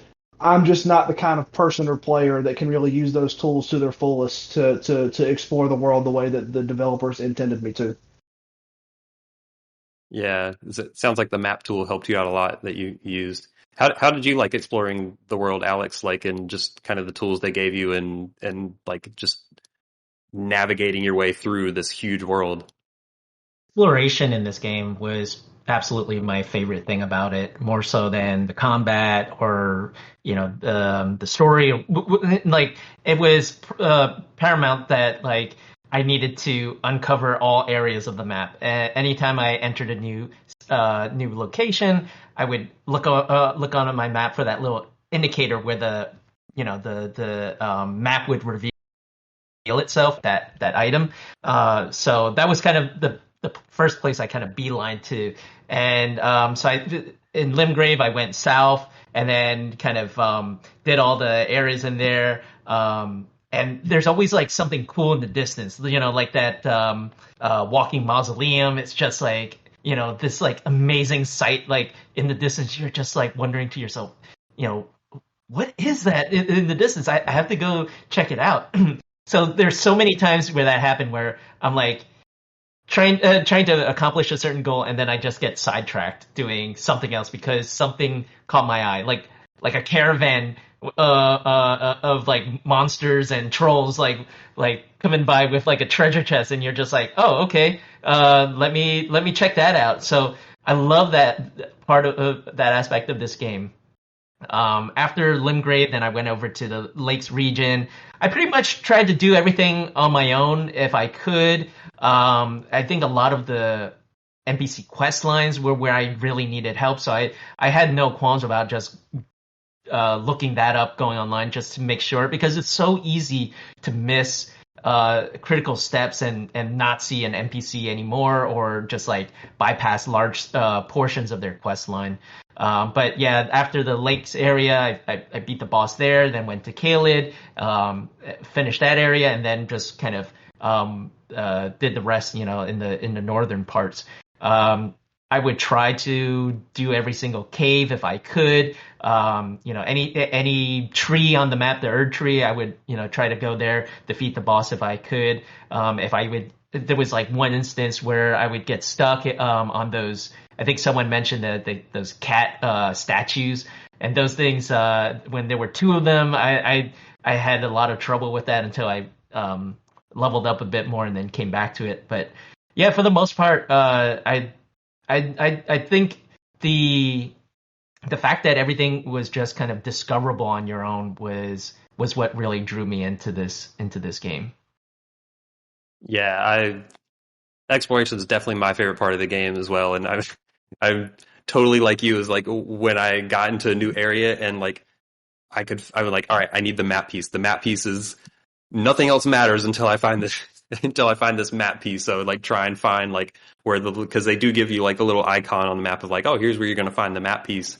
And I would just beeline right to those because I'm like, I can't explore anything in here until I have the map, because then I made liberal use of those icons you have, and I had my whole own system for like just marking everything, and like, because I was fairly completionist with this game, and I just had a whole system for like marking everything and making sure I found everything. It actually bugged me that in the underground areas there wasn't that icon for where the map pieces could be found, and they were sometimes just like found on a dead body or something, and it like, I don't know, somehow made me a little anxious of like, I need my map. Like I'm lost without this map. But yeah, the exploration of this game is great, and just like seeing the weird sights and things to interact with and different characters and all sorts of other stuff like that is definitely what I enjoyed the most about this game. I think some areas I enjoyed better or worse about that. Like I think I know Nate has thoughts on this area in particular. I think Liurnia was probably the one area that was just like kind of big and maybe not as interesting or a little too repetitive. Of like, I feel like Liurnia could have been at least cut in half, if not even more. And then it was like when I got in the back half of the game, and it's like, oh, here's snow. Here's like I wanted more diverse environments like earlier on. But yeah, the exploration is definitely my favorite part of this game. Um, and I did like having the tools to kind of navigate it myself. How did you find all that stuff, Garrison? Yeah, I think the exploration generally worked well for me. One thing I do want to shout out is just like the in-game map is actually it's just a very good, well-designed tool because it really like if you do study that map, you can figure out how to get to different places. It has a good like I don't know the term. The topography is pretty well documented. For the most part, like if there's something on a cliff, as long as you have the map for that area, you can kind of usually figure out like maybe you can't get up there where you are at the moment, but you can figure out the path. So I think that actually that in-game map is just very well designed. I think compared to a lot of other video games where it might just be more of a static map without the same level of detail or topography. So that really helped a lot. And I really did appreciate that aspect of the game and kind of how that helped the design and the exploration aspect of it. Yeah. What about you, Steph? So, a lot of thoughts. I'm going to try to keep them all together. So, first off, I will say the cleverness of them not revealing the size of the map until you got to other levels was genius because I spent I had to have spent the first 20 hours just like in the Weeping Peninsula, just exploring every nook and cranny possible. I would have never gotten that amount of enjoyment from that area if I knew how big that map was. I wouldn't have explored it because I couldn't imagine like spending 20 hours in every area. So that slow reveal, that slow burn was perfect. And it had so many great moments with that map exploration. The first trap chest that I got into over there in that room that took me to the Celia, whatever hellscape caves that was. I screamed the first time. I didn't know where I was. I couldn't get to the map thing because I didn't know that there was a dragon area that you'd have to go through, and so that map marker was such a troll because you could not get to it, and it was such a good moment. And like being able to use those icons and those tools, like I didn't need them for the first half of the game because I refused to leave an area until I felt that I had covered every square inch. But then eventually the only icon I feel like I ever used was the skull, and it was that I got my ass handed to me here. Come back and try again later. That was the only icon I really used there. I do wish the map would zoom in more sometimes. I feel like in Lindell, I really tried to zoom in more and it wouldn't, but I kept trying. Like I thought it was going to change or something. Um, but yeah, some of the explorations there, the Weeping Peninsula, like I could talk about that in depth just because of how much time I spent there. There was that one city where it finally hit me what the yellow eyes meant. And I remember that village that had been like decimated and like you could almost make up your own stories. And, thank God we've got, content creators like Vati Video and everything that does go in and explore those things. But I feel like the beginning areas of the game, there were so many of those moments. And, yeah, I have some markers on places where I just like to go back and look at. But as far as the order in which I went, I definitely ended up in Caelid earlier than I should have, and was too scared to go back to it. So when I was exploring Liurnia, the big damn lake, I found a spot way up past the weird, like the big poison area, and there was a cave you could get into up there, and it bypassed that elevator to get to the Atlas Plateau, where you could get in over there by kind of between the Atlas Plateau and the Volcanic Manor. And I was woefully underleveled to be in that area, but I spent a ton of time there. So by the time I went back to Caelid, I was way overpowered, which I wasn't complaining about because that area made me pee my pants because I was scared all the time. So I kind of felt, I don't know, and I've watched other people play it. I don't know if there is like a canon order. I suppose not, that defeats the point of an open world game. But I don't understand what the level, I guess, canon way would be, because sometimes Caelid felt way too powerful, and sometimes it felt way underpowered. I think that's maybe like the OCD in me trying to find the right way to play the game. But I felt too underleveled in some areas and too overpowered in others. But I mean, I think a big part of the design of these games is like intermingling different difficulty levels throughout so that it's never that clear cut. So I definitely, it's hard to say for sure, like, this is the exact progression you would follow to go from easiest content to hardest content. Like, you would be bouncing back and forth a ton because it's so murky.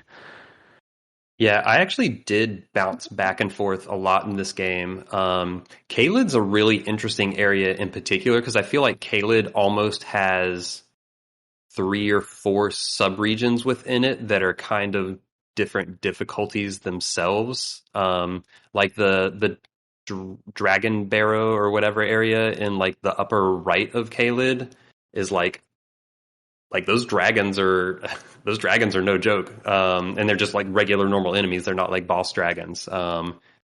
And so like different, like even the different parts of Caelid I thought were like different difficulties. So I bounced around a lot as well. And I think they do, I mean, go back to our friend the Tree Sentinel, like they will sprinkle like extra hard things in kind of all the random areas, and that can make it feel like, oh, this is a harder area than maybe it is.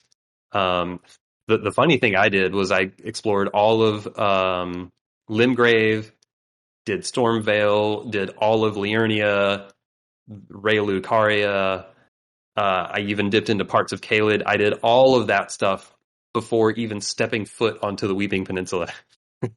So then I get to the Weeping Peninsula and it's like, oh, I am untouchable. You all are beneath me. I will crush. It's like I will just look in your direction and you will explode. I'm just you didn't get to feel that moment of panic when you entered into the castle. There's that big pile of bodies and so many enemies. Like I had to get up and walk away from the game just to hype and pump myself up. Which I did the same thing when you went down the well. I'm going to pronounce it really bad. It's the Siofra, the sea of the first area by the Mistwood. The first time that elevator didn't stop and didn't stop and didn't stop. Yeah. I mean, it also one of my favorite moments going down that elevator. Yeah, it also probably didn't help that I kept yelling at you from like the back of the room, like, when are you going to stop? Where are you going? Do you even know where you are now? Yeah, he hadn't played that part of the game yet. I will say that probably about 40% of like me screaming and having anxiety playing this game was because I had him in the background saying something. But it's all Paul's fault. Yep. Everyone should have a Paul with them playing Elden Ring. It did change the experience, I believe. No, there's a lot of head shaking now. Okay. I don't think I want that. I have had Paul in the room with me when I'm playing video games before, and it's not all it's cracked up to be. Come on, man. You just got to move a little faster. Go. No, yeah. man. I mean, we've been praising exploration, but yeah, just like those random. I wish they would happen more frequently, and maybe we'll talk about this in the next part. But I wish these kind of moments happen more frequently, because when you find those moments of like finding that elevator down to the underground for the first time, or like finding like that madness village, and you're like, what's going on here? Like all those, people with the glowy yellow eyes that have madness, or like whenever you find those moments, that's like a very unique moment, and it's just like something's going on here. Like stumbling into that stuff, I always thought was just like really cool, and I felt like that was kind of From Software taking their strengths of just like, I mean, 'cause if you really think about it, like the Dark Souls games are like really just like kind of messing with the players in a lot of ways of like just kind of throwing goofy stuff at you left and right. And I feel like when you stumble into those random moments in Elden Ring, like you're kind of getting that just like, oh, they've crafted like this one little area or thing that's like really unique and stands out and is memorable. And like those are the spots of the game where it really sung to me. And I wish that had happened more consistently. I think the bummer of this game to me is when there were sections of the world that did kind of were a little too big and got a little bloated, so to speak. But man, when you find those good moments, like that's when this game's just like super cool. Yeah, there's a lot of great environmental storytelling in this game. It's just like that time that you're in the mountaintop of the giants, and all of a sudden you're just like traversing this humongous chain like across, and then there's also a wall where like on the other side like there's a, I don't know what those are called, golems or whatever, like shooting arrows at you, and you're just like trying to run across this wall as fast as you could. Like I was like, man, what is this wall doing here? Like, is this meant to like hold off these giants or something? I don't know what's going on. And then you get to the other side, and all these bodies of the giants just like all dead. Like it's, you want to learn more about what's going on. They don't really tell you anything, but you kind of have to guess at it, like piece things together based on all the lore and everything in all the descriptions of the items. Yeah, and I'm sure that we'll talk about this more tomorrow. But like the one piece where even though I didn't follow a lot of the story of this game, the one piece where I went, oh, something's gone way wrong here is when you're in Lindell and you're heading to the Erd Tree, and then there's all of those Two Finger Maidens. They're just dead, and they're like all around that one area near the Erd Tree. It's like, I don't quite know what's going on in this game. I don't know who I am or what I'm doing. All I know is that I must kill. But I know those are a lot of very important folks, and they're all very dead, and they're all right here. That's probably not good. Yeah, there's so much cool stuff like that, and cool like scenery and stuff, and I think that'll actually be probably a good topic for us to start with after the break. But yeah. For now, we're gonna end the first part of this podcast. For listeners, this is just gonna be a break behind the scenes. We're gonna record the second part on a different day. But for anyone listening, we're gonna take a short break here, and stay tuned. We'll be back with more Elden Ring talk after the break.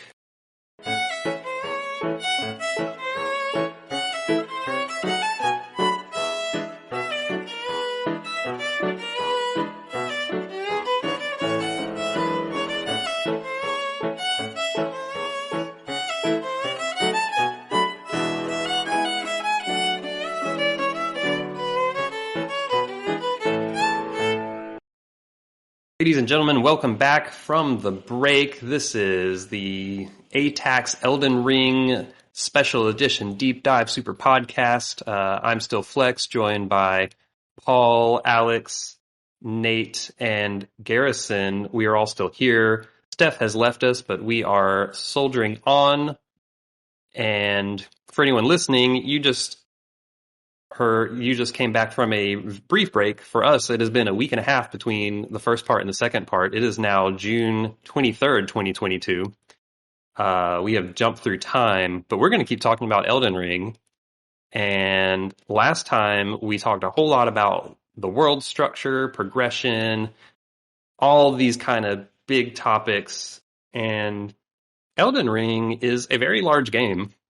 And there's no way we can talk about everything in this game. So we thought we'd kick off this second part, just going around the room, so to speak, and let everyone share some anecdote or some feature of the world, area, aspect, something that kind of stood out with your time in the game. And we'll talk about what each of us wants to talk about for a few minutes each. before moving on to some other topics. And I guess I'll go ahead and start in case other people want time to think. We haven't really talked about the legacy dungeons in Elden Ring yet. There's a good probably half dozen or so of them. I don't actually have a list of them in front of me, but I quite enjoyed the legacy dungeons a lot. The first one in the game, Stormvale, might even still be my favorite one. I did like some of the other ones. The Capital Lane Doll, I don't know if I'm pronouncing that right. I thought that was a pretty good one. A lot of the area around the Halig Tree I liked. Volcano Manor was kind of fun. So most of them I liked pretty well. I would say Rhea Lucaria was kind of whatevs to me, and what's the one in Caelid? That one's really small. Yeah, the Red Main Castle doesn't actually count as a legacy dungeon per this wiki that I'm looking at. That makes sense because that one felt a lot weaker. But yeah, overall, I really liked that the dungeons were included in this game, and I think they're integrated into the open world really well in the sense that you can kind of just come in and out of them. It's not like, oh, you go in and it's like this huge declarative moment of like, yeah, you're entering this dungeon and you got to go through it until, you're basically just in here until you leave. Like, it's kind of just a part of the world. Like, you find, sites of grace within the dungeon. You find a bunch of them and you can just, warp in and out like you would any other part of the world. But they do feel very cohesive, like taking Stormvale as an example. Stormvale is a very cohesive place. Like, it loops back in around itself, and there's kind of like a really good flow to that dungeon that feels a lot like, to me, those feel a lot like classic Dark Souls areas or Bloodborne or Sekiro or anything like that. Like, it feels like a zone from Fromsoft's previous games, and I like that not only they included that type of area in the open world, but I think they did a really good job of having them kind of seamlessly fit. Like, they didn't feel like discrete segments that just didn't really gel with the open world, if that makes sense. So I really appreciated that, and I don't know, sometimes I almost thought going through those dungeons like, oh, From Software is maybe better at designing these types of dungeons than they are designing open world areas, because I thought a lot of the legacy dungeons were just really well designed. They certainly have a lot more practice at those than they do the open world stuff, and it shows. I think Stormvale and Landell, like you said, are really, really good areas. Yeah, you're right. You definitely get a sense that they've like perfected that style of level design where you're like in these really tight focused areas that have hallways and corridors that loop around and secret passages and like places to look to drop down for secrets and all of that kind of stuff. Did everyone else like the legacy dungeons or ever have any other like thoughts on them that I haven't babbled about yet? I really enjoyed Lindell. I thought that the capital was a whole lot of fun. I got lost immediately, and I stayed lost for most of the time. But once I kind of figured out, how they were structuring some of the areas and how they looped around, like you're talking about, I thought that was one of the most memorable parts of the game for me. I really enjoyed just being in there and kind of being set apart from the open world a little bit. Yeah, they were surprisingly big too. Like, I know when when we were early on, when we were all playing the game and we were talking in our Discord of going through Stormvale, and I think one after another of us, as we get to Stormvale, we were just like, man, Stormvale's big, huh? It's big and confusing. Yeah, I've been in here for like 5 hours. Go ahead. Yeah, I really enjoyed that process. Go ahead, Garrison. Sorry, was Nathan about to say something, or did I? No, you go ahead. Oh, sorry, never mind. Yeah, I feel like especially Stormvale, like they really threw down the gauntlet right out the gate with that one. Because it's a really like big area. It made good use of like the jump button. Like there are areas you could jump to and like cliffs to like jump down. And actually, for the most part, I thought after that the legacy dungeons weren't as good. were certainly not as like expensive or involved until the capital, I guess, and that was probably another highlight for me. But I do think like it's really cool that like it starts with Stormvale and it's this great area, but then I also felt like the game never really lived up to Stormvale after that for me. Yeah. I Yeah. kind of agree with you on that. It's Yep. weird that some of the, I guess, quote unquote dungeons later on, they're way more linear. It's like you just head down this path and then you'll eventually get to the boss. I don't know if that's what the previous Soulsborne games were like, though. If they were kind of more in that vein than Stormvale, than that design. I guess previous games kind of had a mix as well. You would definitely get areas that are big and intricate like Stormvale, and you'd get some that are a little more straightforward. Yeah. But yeah, I agree that Stormvale was probably my favorite. The capital might be a close second, but they really did start off strong with Stormvale, and just going through that, and you're like, man, this is a really well designed castle. And your point about the jump button is also an amusing one, because they really layered in a lot of really awkward, clunky platforming, but it's funny to me that they leaned into it, because like, I mean, the jumping's fine in this game. It's not necessarily bad, but it's also not a platformer, and that shows. Like, it doesn't feel as crisp as a dedicated platformer.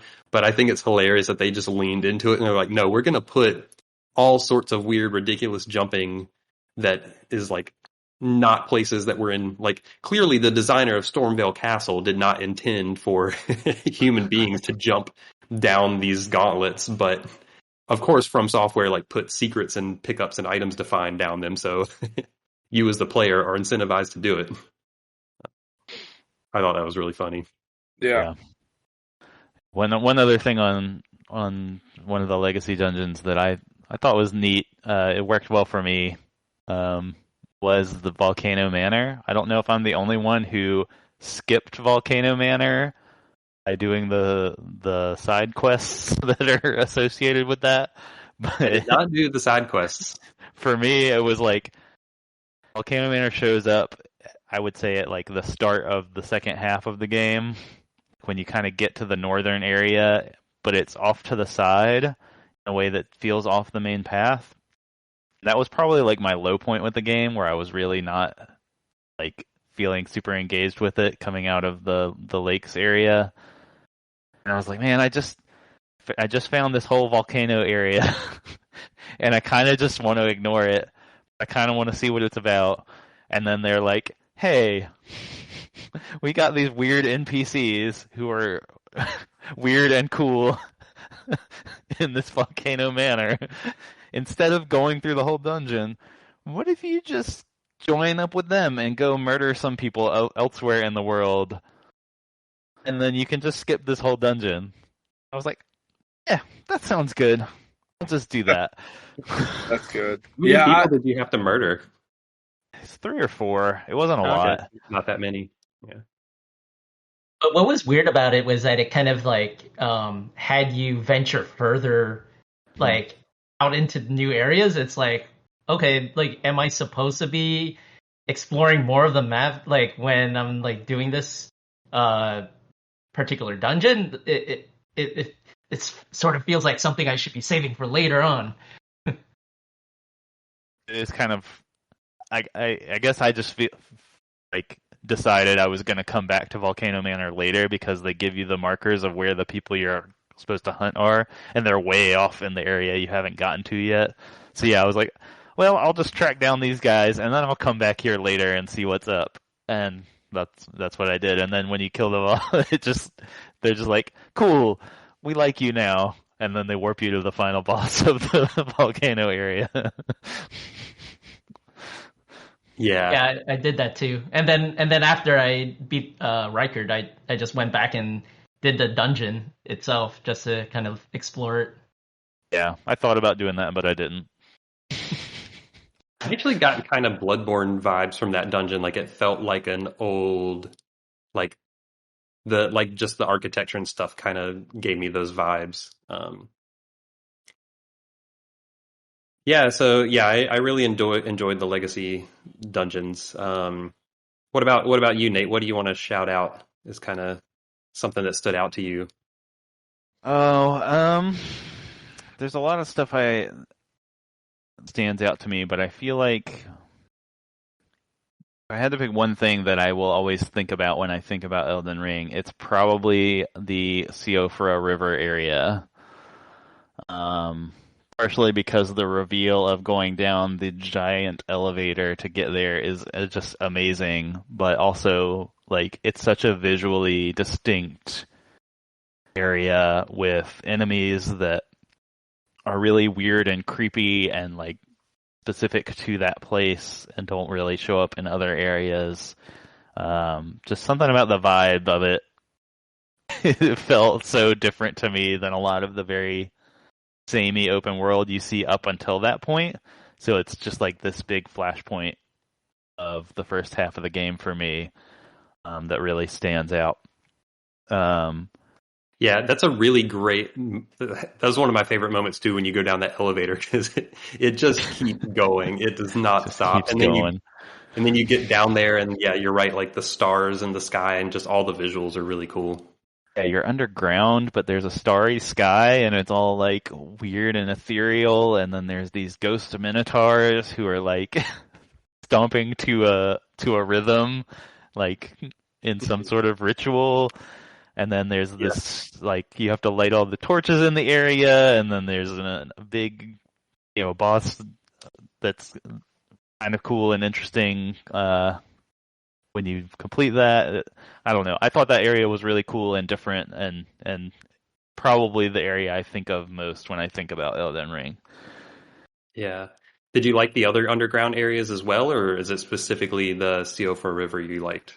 It's definitely specifically the Siofra River. I thought the other underground stuff was fine, at least what I found. I feel like I went to most of the underground areas in the game. Remember correctly, there were three big, like there were three chunks of underground areas. Yeah. One of them might have had multiple sections to them, but Yeah, the Siofra River also had the area you have to get. Part of it you can't access until way later.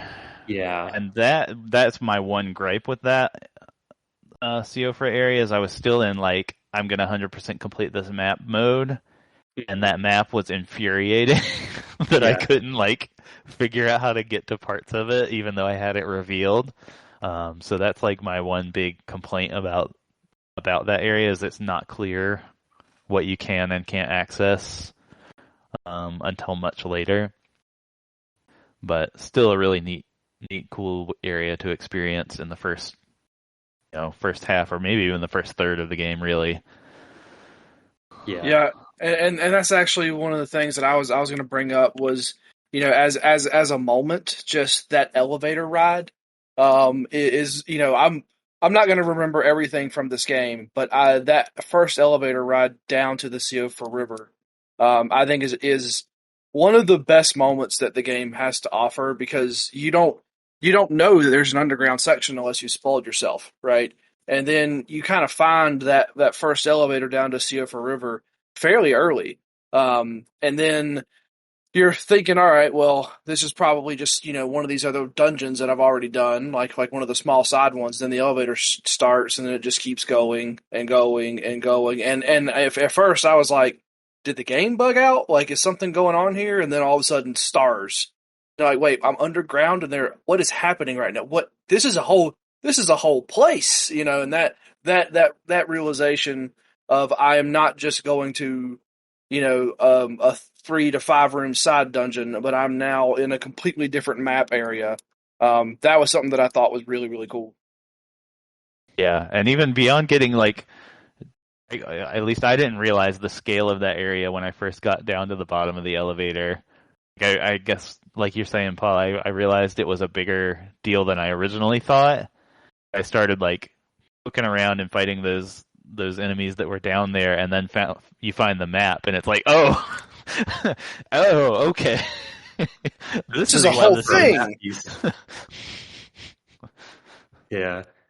Did Alex and Garrison? Did you like the underground areas? What'd you think of those? Yeah, there was one moment in the underground area.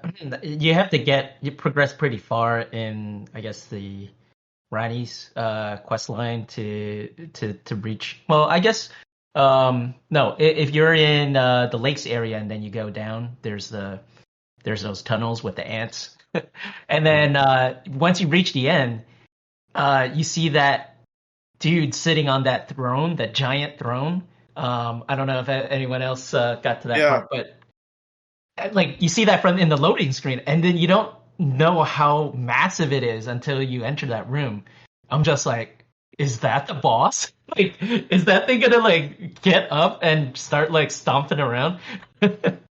So it was so fun, when it was a complete fake out and a Dragonkin soldier popped up instead. And I loved introducing my brother to that same room when we were doing co-op together. And I'm just like, all right, prepare yourself. And then he saw the big dude on the throne. He's like, oh, like same reaction. Mm-hmm. Yeah, that moment is so good.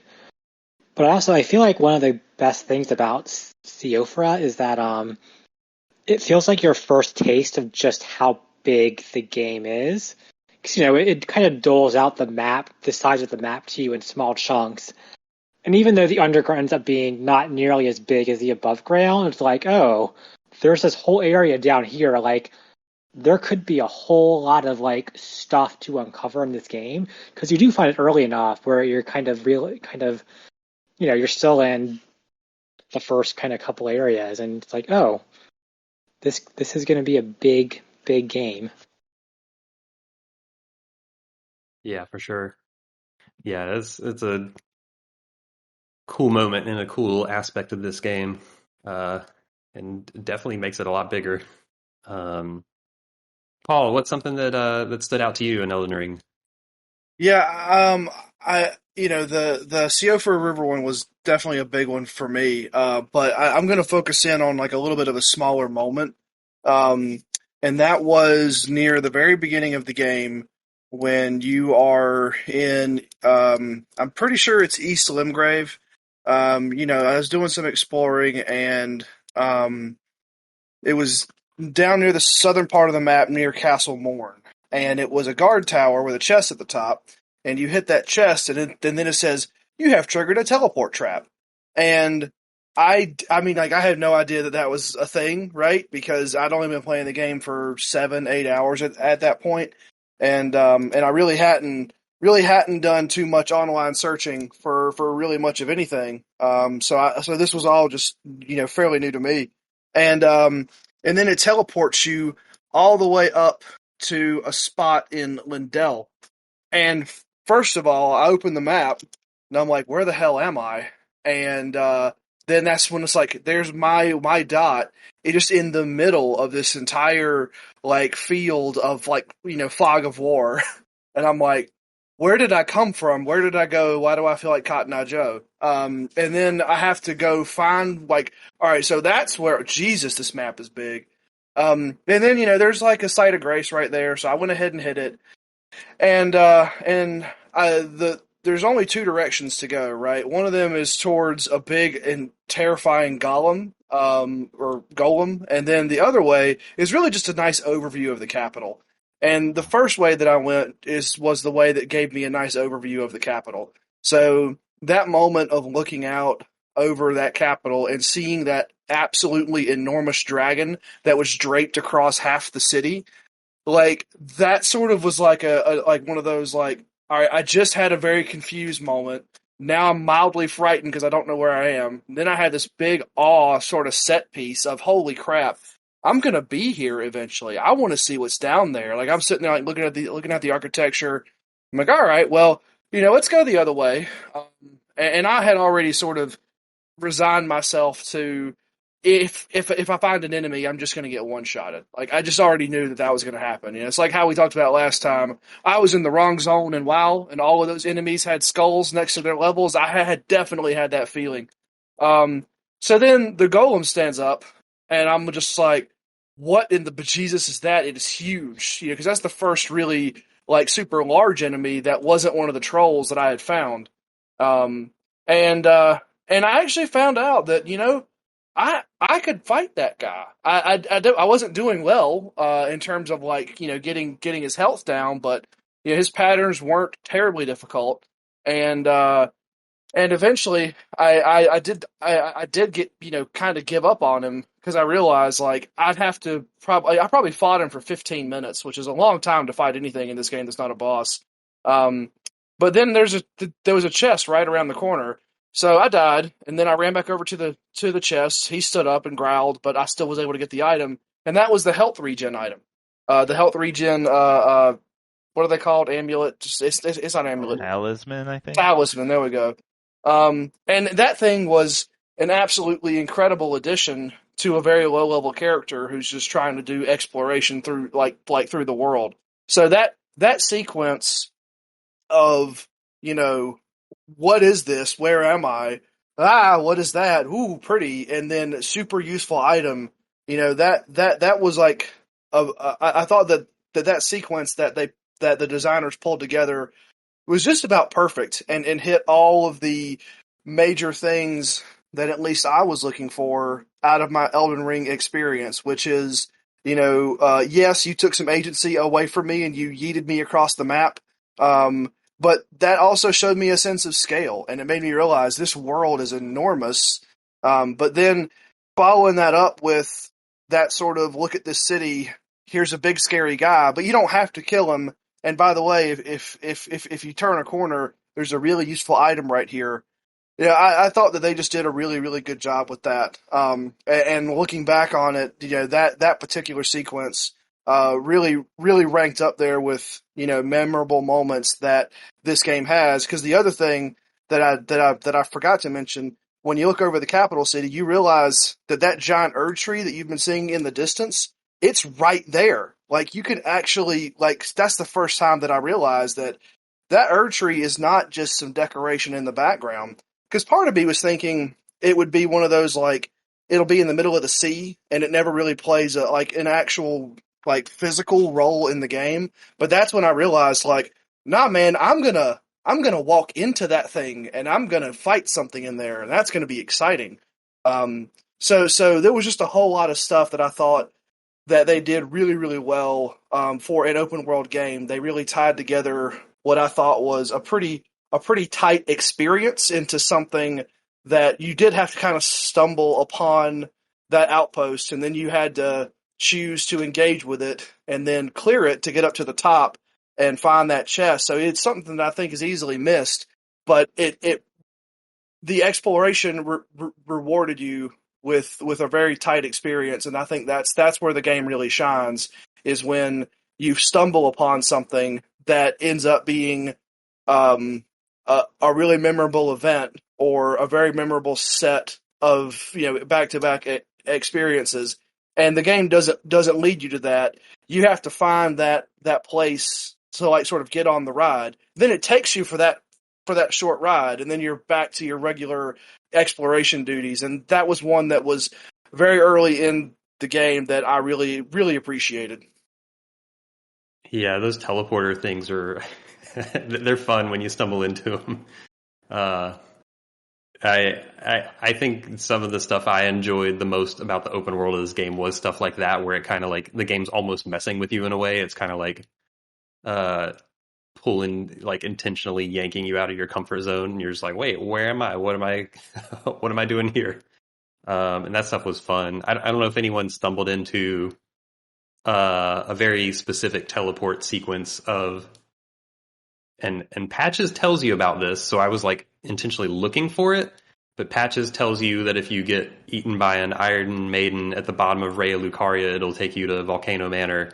And it sure enough does, and if you die to the Iron Maiden at the bottom of Raya Lucaria, you just appear in the lava area under Volcano Manor, which was, it was what is, because at that point in the game, you haven't seen anything that looks anything like that, so it was, I don't know, it was kind of yeah, you're in just this whole other environment, and it's very dangerous, and stuff like that's fun. Did you have something to say, Garrison? Sorry. Yeah, I was just gonna say, like, I think at a macro level, I think it's stuff like that shows the folks at From Software just some of the best at world design. I think when you draw onto the micro level, there's lots to quibble with, but they placed that teleporter trap at the perfect place to, like, again, it's pretty early in the game, and it gives you this taste of the world and, like, the scale of the world, the capital, and be like, oh crap, you're in this crazy place, but it also rewards you. And, like, I'm not the biggest open world fan, but I think that's a good way to do an open world where it, like, teases you, maybe throws you into kind of a crazy situation, and then kind of lets you get that awe and wonder, and then you kind of, like, you go back to where you were and you don't revisit that for another 10, 20, 30 hours. And it's just, I think it's really good world design. I think it's, there aren't many developers who can do that. Agreed. And yeah, so that teleporter trap with the Iron Maiden flex, I did not find that in my playthrough, but Steph did, and her and I both legitimately thought that we had hit a bug, because I don't know what a Patches is or who that person is. I've never met that NPC. And so whenever she respawned and it was in Volcano Manor, like we both legit thought that, like, oh man, we found a bug. Like, what is going on here? And then you guys informed us in the channel that, hey, there are people to talk to in this game, and they can tell you things, and that would have probably helped a little bit.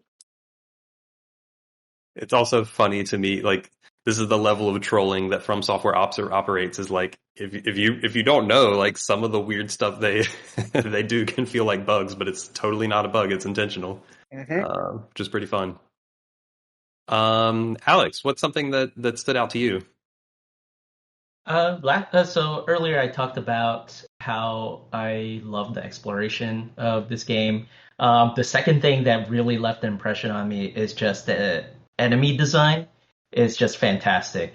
Those Iron Maiden like things, I think they call them abductor virgins. I had to Google it. So the way that those things just, like, have arms that grab you and pull you into them. As you were talking about earlier, those shrimp-like things that just, like, have, like, all these missiles that, like, shoot at you. I see Paul's reaction. You want to chime in on those guys? No, like I'm sorry. I'll be really quick. That was the only enemy in the game that I legitimately, when I saw them, I would just turn around. I would not fight those things. If they had put that specific enemy in the boss fight that I needed to kill one to become the Elden Lord, I would have just been an Elden Scrub. Like, I would never. Those guys were terrible. I hated them so much. Yeah, and when there's, like, a bunch of them, oh gosh, you're just, like, swarmed by these pin missiles that they shoot at you. But yeah, there's a lot of fantastic enemy design. Those just wandering around in the world and hearing some singing, and I'm just like, where's that coming from? And I found a bunch of bats and I killed them all, and then the singing stopped, and I'm just like, oh, okay, it's gone. Was it one of these bats? So, like, it's just crazy, how From Software just, I love that about how they kind of have the environmental storytelling through the environments, through the enemies. The one thing really, though, that, like for Paul, that the shrimps were, like, terrifying. For me, it was a simple giant ball. Like, in one area, I'm just like, okay, and then, like, a ball materializes inside the room, like at the doorway where I need to exit. And I'm just, like, trapped in this room with this giant metal ball rolling around. It's sentient and it's chasing after me, and it, like, frightens. It's, like, so frightening. Later on, I get out, I escape. It's still following me. It's going up the stairways. It's, like, patrolling around. Like, it's just ridiculous. I'm, like, arrowing it from a distance, and it's, like, having, like, very little minimal chipping away at its health. But it's just crazy. It's so unexpected, because I have seen, that those rolling balls as a trap in Raya Lucaria, but I believe it was in one of those underground areas that I was exploring. It was close to like the Mimic Tier area, and yeah, that giant ball just like surprised the hell out of me. Yeah, I love that they're willing to get so weird with their enemies. Like, there's definitely a handful of enemies in this game that you see them like move the way they move or their designs or whatever, and you're just like, what in the world is that? It's like, yeah, okay, From Software is still good at just designing a bunch of weirdos. Um, and this is a boss, not a regular enemy, but I give it up for my man Godric, just taking a dragon hand and grafting it onto his arm, and all of his ridiculousness. They have some pretty ridiculous boss designs in this game too. And let's not forget the amazingly creepy Burger King mages. Yes, yes, Hated those guys too. yeah. I think there were some enemies that I definitely got tired of just over the length of the game, like the more common enemies you run into. It's just like, oh yeah, I'm kind of tired of fighting these little imps or whatever else. But I do think they, especially compared to other open world games, I do think they have really good enemy variety that like holds up pretty well. Because even near the end of the game, you're encountering new enemy types. Yeah. Flex, you're talking about just like the goofiness. Like another one that comes to mind is that skeleton on a boat. The Tibia Mariner is just so goofy. Yeah, I love Just those like guys. on this boat, like in the middle of like a swamp or like not even water. Yeah, it's like in this like foot deep water, like you and your character is like, it's like ankle deep, and Yeah. this skeleton man's just chilling out in his canoe. It's I great. love those guys so much. It's just this, dude. This is a puddle, and you're in a boat. I don't quite get it, but all right, we can roll with this. Yeah, Like there yeah. must be some deep lore behind the Tibia Mariner, and I have no idea what it is, and I kind of just don't want to know because it's much better just to like imagine the possibilities. Indeed. Garrison, what's your? Oh, I'm was that sure it? there's a Alex? 2-hour YouTube video somewhere. Vati Vidyad's got you covered. Yes. Garrison, what do you want to shout out? So I guess maybe a good segue from talking about the enemies. I want to shout out the I can't pronounce it, the Rodan festival. Just the big boss fight against General Star Scourge Rodan.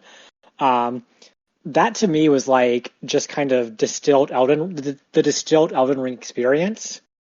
It gives you a lot of different tools to approach that, and I thought that was really cool.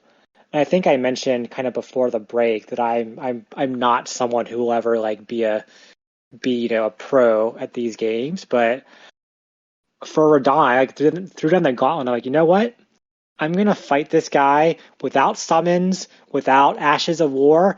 I'm gonna go after him, and you know, it took me some tries, but by golly, I was able to beat him without using the summons, without using an Ash of War. I did use the Hoarfrost Stomp Ash, or what's it called? Yeah, Ash of War. So I did it without the spear. I did it without a spirit summoning a Spirit Ash. I did have the Hoarfrost Stomp Ash of War, which is before the patch, which is pretty good. So that did kind of help, but it was just a really cool fight, and kind of the theme of it, the lore behind it.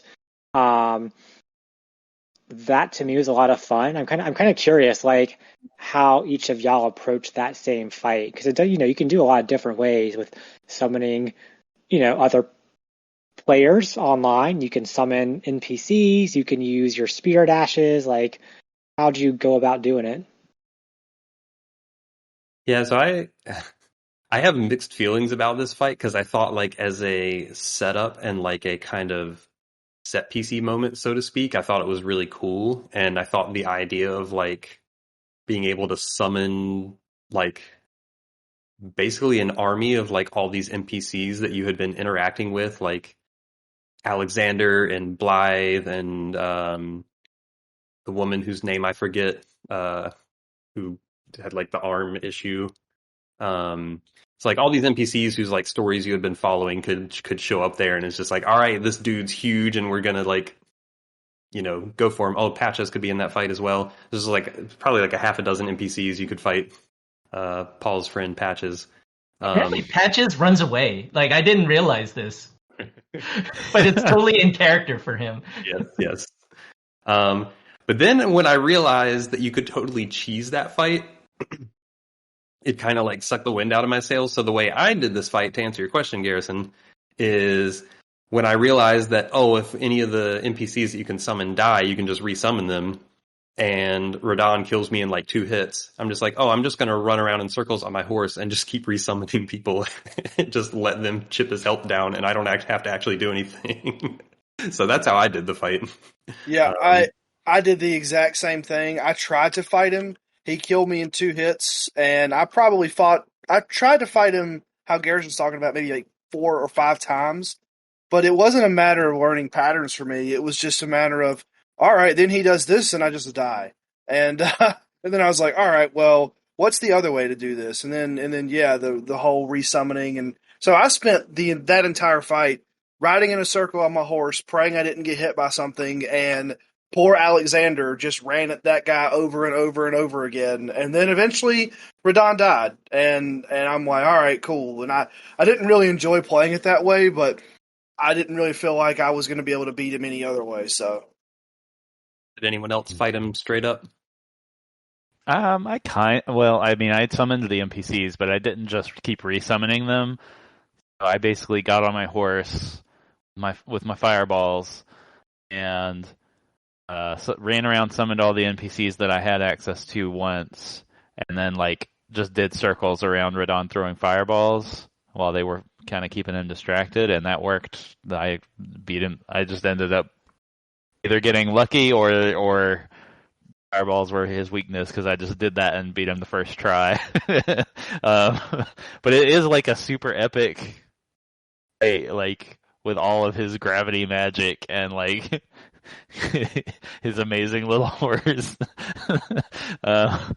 It's like a visual a treat, definitely, from anything else you've seen, like in terms of scale and effects in a boss fight up until that point. So like I enjoyed doing that, and then my little side story there is that I didn't know you could resummon guys when they died.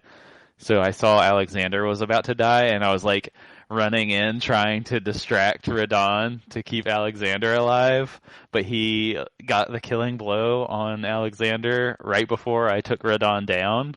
Oh no. And so I saw Alexander, poor little pot man, explode or whatever, and I never actually found him again in the game. I just never stumbled across where he goes next. Uh-huh. So in my canon, he sacrificed himself to help me beat Radon, and it was beautiful. Wow. He died valiantly. Yes. As a hero. Amazing. That's fantastic. Yeah, I had a somewhat similar experience. I think I died once. He like one-shotted me, and then I'm just like, oh, okay, gotta be careful of that like laser beam thing next time. And then the second time around, I was able to beat him, but not from resummoning all the NPCs over and over again, which I didn't even know I could. I thought like it was just one and done, because I couldn't find their bodies again to resummon them. But I was also trying my best to kind of whittle down Radon's health while he was distracted by the NPCs. So I was just like doing my unsheath ability as a samurai, just kind of getting up close with my melee and katana, just whittling down his health. And then when he just like jumped up into the air, and then I knew like he was gonna come crashing down, I just hightailed it out of there. I'm not really sure how I survived it. I'm pretty sure he could have one-shot me. So I guess I got lucky as well. So it didn't feel like a slog to me. But then I also feel like maybe I was a bit overpowered in terms of just damage-wise, maybe not vigor-wise. So yeah, that's probably why I was able to take him down pretty quickly. Sometimes those are the best fights when you're like, I definitely should not have won that, but I did somehow, and you're just like, cool, first try. Yep, I had a lot of those in this game where I was like, I don't know how I won that, but I'll take it. Yeah, so moving on to the next topic, we talked about a couple of things we wanted to hit before starting the recording. One of them was kind of all of the online features. So kind of what was our experience with the online, and I don't know, was that a good experience? I guess for me, quickly, mine's pretty straightforward. I'd never summoned any other players or went into other players' worlds, so I was I was about to say I was very much a single player, but I was online and did read the messages and pay attention to bloodstains a lot, and you get a lot of valuable information from those. So like those were able to guide me towards hidden walls or secret paths or hidden treasures and that kind of stuff. So I enjoyed playing online, even not summoning other players. I summoned my own spirit summons all the time, but I never summoned other players. But I still enjoy like having that kind of like whatever kind of level of interaction you want to call the messages and the bloodstains and stuff, because I feel like that does make it feel, I don't know, I've always enjoyed From Software's like that level of like kind of community feel of like, oh yeah, we're all working through this together and we're, you know, we're leaving helpful messages for each other. And though you got your bad actors out there too who will lie to you in the messages and say jump down, where if you actually jump down you will just die. Yeah, so that sort of asynchronous community multiplayer is something I really like about these games, and I'll just add on that I was pretty much the same as you. I didn't really do a lot of co-op play. I think I helped a couple people beat Margit, that first big boss. I was just trying to see what all the systems of the game were, and I was like, okay, this is fun, but I'm not going to spend a lot of time doing co-oping. Mostly just relying on bloodstains and messages to help me find things, or to frustrate me by telling me every wall is a hidden path ahead. If there was a message in front of the wall, no matter what it said, I attacked the wall just because I didn't know if the message was trustworthy or not. Yep. The only other thing I did get into the habit of doing after a little bit of playing the game was just upvoting every message, because I realized that when your messages get upvoted, it heals the person who posted the message just a tiny little bit if they're playing. So I was like, free heals for everybody. I'm just upvoting every message. I just had the muscle memory down. If I walk over a message, I just hit the 2 buttons to upvote it. Just doing my part. You're a man of the people, Nate. A lot of tough boss fights. So did you use the online? Did you do a lot of co-op, Garrison? Yeah, so for me, like the co-op is like one of my favorite things about Souls games. And so I don't summon people into my world, but I love being summoned and helping people.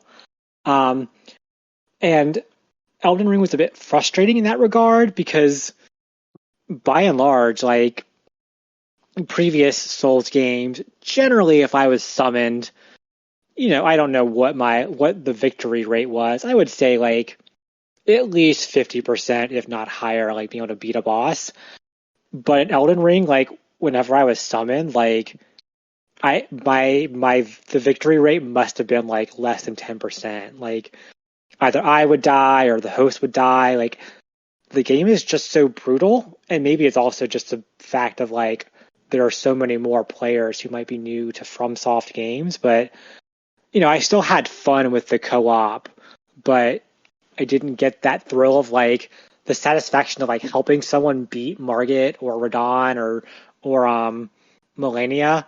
It was more like, well, this poor person, like we lasted like 5 seconds and we both died immediately. So, it not quite the same. And I'm kind of curious if I tried a different build, if I would be more successful in co-op. But I do love that experience. And I'm also I leave messages, I rate messages, and so that's just a big part of the draw in those games for me. Yeah. And you did a lot of co-op too, right, Alex? I convinced my brother to pick up the game. He and I played every Friday co-op together, and that was a cool experience. If you haven't done kind of like the open world co-op, because this is new to the Soulsborne and games, the whole fact that you could play together like within the environment, like we were kind of testing out what is the limits, and apparently you're wherever you get summoned, that's the region that you can only explore. You can't travel to the next like continent. Like there's a invisible wall that prevents you. So we were like right on the edge of Limgrave and Caelid, and we were trying to get to Caelid. It's like, oh, okay, well, I guess I got to summon you right inside Caelid in order to explore around. So we played a fair amount together. Every time we beat a dungeon, like a mini dungeon, I was booted back out. He would have to resummon me. So that was kind of annoying that we couldn't just like stick around and hang out. But yeah, for the most part, I would help him tackle a lot of bosses together. It was a lot of fun. I was his guide around Stormvale, and I had also, and I also had a great deal of experience with invaders as a result, because when you are playing co-op with someone, you get invaded quite a bit. I think like once every like 15, 20 minutes or something. It's pretty frequent. And yeah, we had some exciting fights. We would lose a lot of them, but a few we would win. And of course, it's 2 against 1. He also had some item that also summoned random people to come to our aid as well. So at one point, it was like 3 people against one invader. Very lopsided, but it was fun. And yeah, occasionally we were at that Caelid Tower, which was like incredibly precarious if you missed a step. We got invaded in that area, and then like all of a sudden we heard the death sound, that sound. We're like, oh, I guess the dude fell to his death. So yeah, there's a lot of enjoyment that we got out of it, out of the online multiplayer. I used the messages fairly extensively as well, and Melania, she was the only one that I could not beat on my own. Maybe it was just my class as a samurai. I don't know. I just had to like get in close and keep hitting her, but I was also very susceptible to her attacks, so I had to call in some reinforcements on that one, and I was not looking back. I'm like, that's fine. This boss fight is over and done with. Yeah, no shame. But that's cool that like, because I feel like in the previous games it was hard, if not impossible, to co-op with a specific person. Like I feel like you couldn't do something like, oh, I'm going to play co-op with my brother specifically. Like I always, if I remember correctly, and someone correct me if I'm wrong, but you were just kind of, it would always be with a random person. Like it was really hard to sync up with a specific person. So that's cool that you were able to like get that to work and play a lot with. The system is a little bit, not ideal. Like, oh, let me invite my brother on my friends list. No, it's like, let's put down the same passcode, in the settings somewhere. And then when I put down my sign, then, it only my sign shows up on your end because we have the same password. That is something that I think Dark Souls 3 introduced. Might have been Dark Souls 2, but one of the Dark Souls games did give you that same ability to connect with folks. Gotcha. And Mr. Paul, do I understand correctly that you played this game entirely offline? Yes, I procured this game on the PlayStation 5, and I do not pay for PlayStation Plus. It's hard to say. And so no, I was completely offline the entire time. I saw nothing. I saw no one. And I knew that every time I was invaded, it was an NPC. And I don't really know how my experience would compare to y'all's, except that I'll say that I didn't really. It was kind of lonely, I guess, in a way. Because I mean, I did play like we talked about before. I played a bit of Dark Souls 3 and the original Dark Souls, and some of those signs were legitimately helpful. But also, it was also one of those things where it's like I may be in this place, getting incredibly frustrated, but I know other people are getting frustrated too if it's an especially difficult boss or pattern or something like that. Yeah, you don't really get any of that when you're just playing offline. It's just you and that big world, and if you get stuck on a boss, then you better go level up somewhere, or you better go level up, your spirit ashes or whatever you want to do. I never beat Millennia, and I think part of that's because I couldn't summon anyone to help for a minute there. I thought about actually subbing to PS Plus so I could do that, and then I realized I'm not going to pay $15 to beat a single boss in Elden Ring. That's like the worst kind of microtransaction. I just said, okay, that's one challenge. We'll just leave it to the side and just keep on going. But no, it was just weird. I mean, in some ways, I really feel like that I'm a little disconnected from the wider Elden Ring community because people talk about memes and stuff that of for some of these signs and some of these sigils and things like that, and I never saw any of it. And then every time I did any sort of part of the game, and the reward was, "Hey, look, a bloody finger," or something else that was meant to interact with the online system, I'm like, well, this is going to go right in the garbage, and just kind of keep on going. Looking back, I kind of wish I would have gotten this game on PC. But at the same time, the reason why we got it for the PS5 is because I'm currently suffering in the great video card shortage of 2022, which I think is starting to get better. Me and Steph both thought the PS5 could handle it the best as far as the beefy hardware. And then, getting into it, we still had some frame drops and stuff like that, which I was a little sad about. And when I'm playing it on the computer, it's not quite a social game. Like, Steph enjoyed sitting on the couch watching me, and that was the only real interaction that we had with other human beings playing that game, because there was no summoning and none of that. So I don't think I recommend it. I think if you're going to pick up an Elden Ring 2, which we'll talk about that later, the online feels almost required in the open world game more so than it did in any of the tighter experiences for Dark Souls 1 through 3. So I do feel like I missed out on quite a bit. I still have a lot of positive things to say about the game, but I was basically cut off from the entire community around the game, and other than Reddit posts, which I never post on Reddit. So it was just an interesting experience to hear you guys talk about it, and then I'm just over here like, here's my big old empty world, and then if there's a sigil there, then Alexander left it for me. And that's really the only thing I had. So you had your friend Alexander with you. I had my friend Alexander with me the entire time until I didn't. Perfect. Well, In some ways, it sounds. No, go ahead, Alex. I was just gonna say quickly, you didn't get spooked when like the what is it, the phantom, like another player like shows up in the corner of your screen. Like for me, whenever that would happen, I just jumped because I thought that there was like an enemy just like crawling around in the dungeon, like a skeleton or something. Mm-hmm.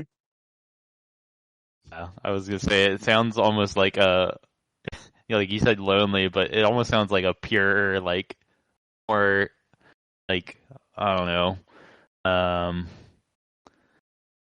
a different level of clutter and interaction, I guess, like a more, like almost a more meditative, like, it's just you and this place experience. Because when you're playing online, you walk into a dungeon, it is literally just like bloodstains, messages, phantoms walking around. It's like the whole Yeah. world's here.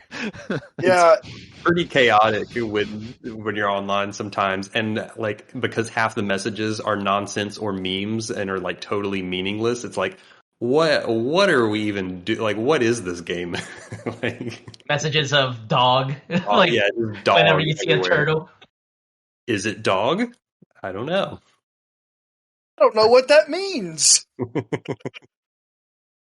Yeah. But you did raise a point about it is interesting that like online items are like doled out as like rewards and pickups, and I hadn't really thought about what that feels like if you're playing offline until you said it. Or like, oh yeah, like there's a whole class of items in this game that are just totally meaningless if you're playing offline.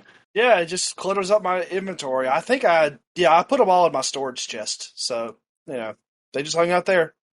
I would be willing to bet though that there's at least one person out there who subscribed to PlayStation Plus just to beat Millennia.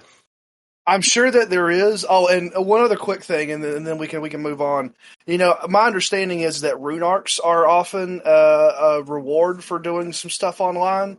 With me not doing anything online, I had to be rather judicious of my use of rune arcs through the game because I don't really feel like I had a great supply. I mean, yes, they were in the game. Yes, you could find them, but it definitely felt like one of those limited type resources versus one that versus a being much easier to get a hold of when you're playing online. So that was one way that did impact my game mechanically, was I had to be very choosy of when I use those rune arcs because I never felt like I had enough.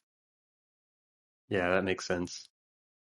Next thing we're going to talk about, and don't want to talk about this too long, just for time reasons, but talk a little bit about the story stuff and the characters. Paul or Alex, either of you want to kick this off of the story and character stuff that you want to touch on? Yeah, I mean, I think the reason why I kind of wanted to talk about this was to kind of gauge how each of us interacted with the story. I'm far on the one extreme end where I did not interact with any of the NPCs or any of the story. I didn't actually find Sir Gideon the All-Knowing, who is in the Round Table Hold. I didn't even find him in his room for like 25 hours. He just blended in with the background, I guess. So I was very confused for a lot of the game. I'm also not quite sure even now why I fought. I think it was Godfrey twice. First he was golden, then he was a man. I don't know what that was about. And I don't know why his name turned into Horalu. I don't know what any of that means. But thankfully there are a lot of great content creators out there that explain the story to me. So I definitely feel like I know what's going on now after I've beaten the game. But when I was playing through it, it really was just I'm on a laser mission to the next dungeon, or the next boss, or wherever the site of grace is leading me. And anyone that has words to say, I don't have time for you. And I made the fight with Radon very interesting because other than Alexander, I didn't know any of the other NPCs that were on my team. They were all just random dudes. And so yeah, like whenever that game ended, I didn't quite know what being an Elden Lord meant. I don't quite know why I'm there, and I'm not exactly sure what's going on with any of these people because all their names start with the same. But I did murder a lot of things on the way here, and I was very happy about that. And that's kind of where I interacted with the story side of this game. So I was just kind of curious, like, how much did you guys interact with the NPCs? How much of the story did you follow? How many item descriptions did you read? And kind of what was your general awareness for what your character was doing in that world? Because I definitely had absolutely no idea of anything or anyone. I'm following this light beam, and we're gonna see where that takes me. Yeah, I did. I was so confused on what was going on. In that last boss fight, I see Marika, and all of a sudden it's like a dude that I'm fighting. I'm just like, what's going on? And like apparently there's like lore videos explaining all of that, and there's a hidden Easter egg that I completely missed that kind of hints at the relationship between Marika and what's his face that you fight at the end. But like the first inkling of story that I felt like I really got was out of the Turtle Pope. When he was talking about the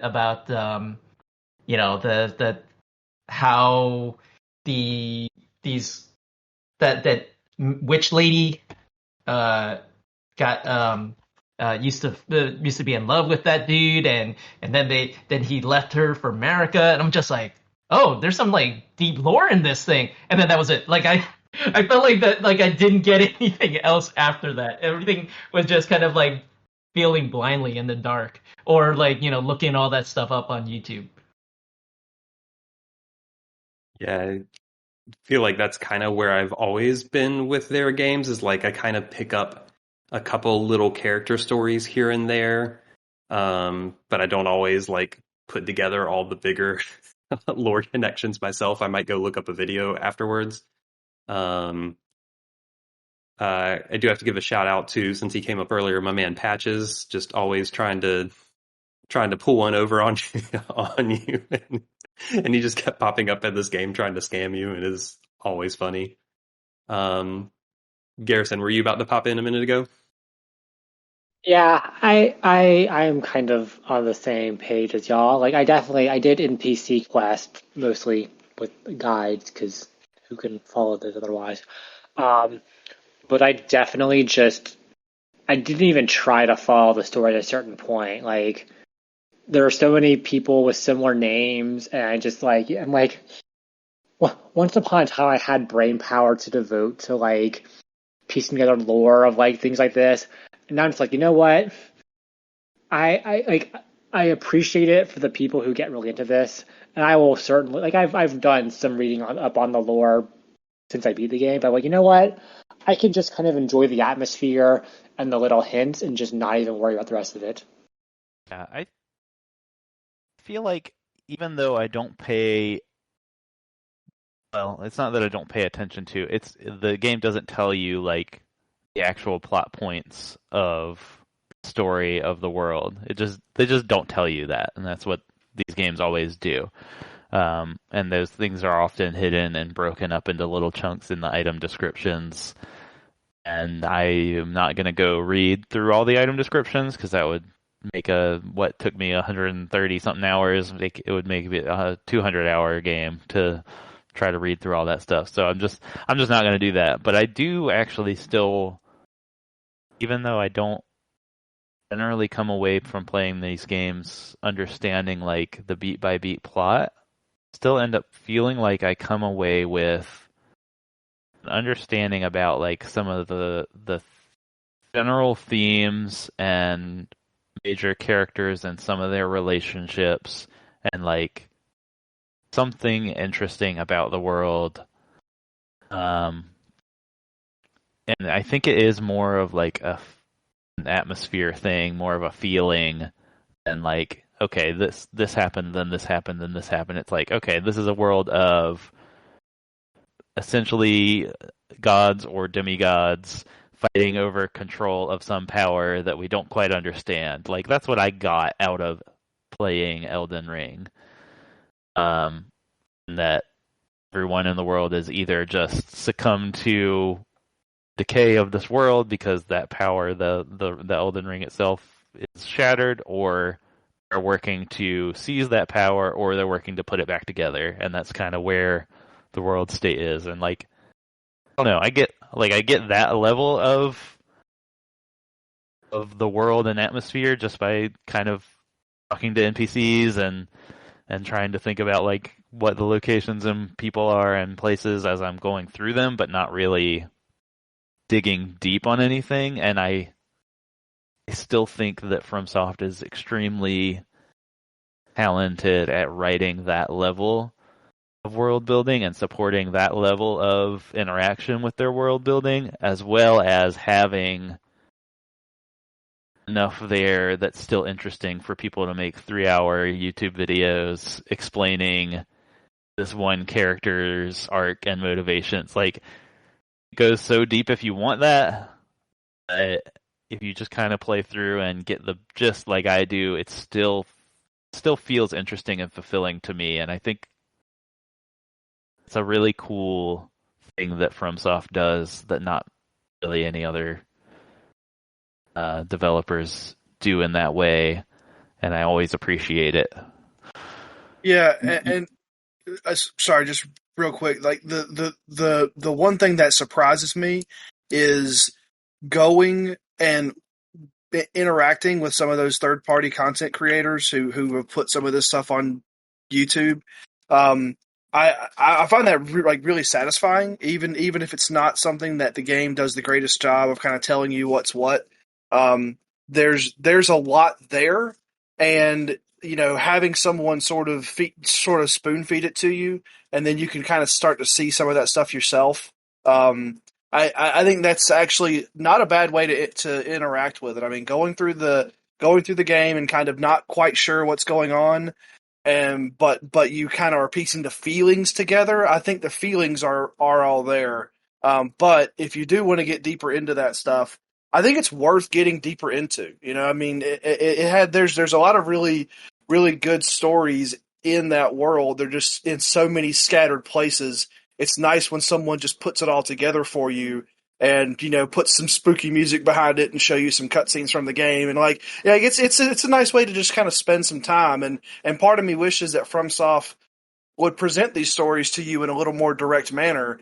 But if they did that, then I think it would lose some of that charm too. So I don't really want them to change, but I also don't want those people on YouTube who make those videos to go away, because I need that to know what's actually happening. Yeah, there's some great things that I found just looking it up later on that I didn't realize. And then in our chat, it was pointed out there was that one dude, Gustok, who was stealing your runes as you died in Stormvale, and they're like, apparently he's like stalking you throughout as you're progressing. Like that one time you go inside that room with the knight, he's the one that apparently closes the door and locks it, so you can't get out of it because you hear like him laughing or something in the background.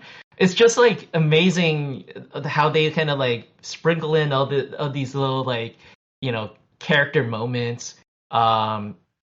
Just me trying to help out Millicent. She's the lady with the one arm. I'm just like, all right, let's do this. I'm gonna get you where you need to get going. Or I had no idea why this lady kept on appearing every time I was hanging out at one of those sites of grace.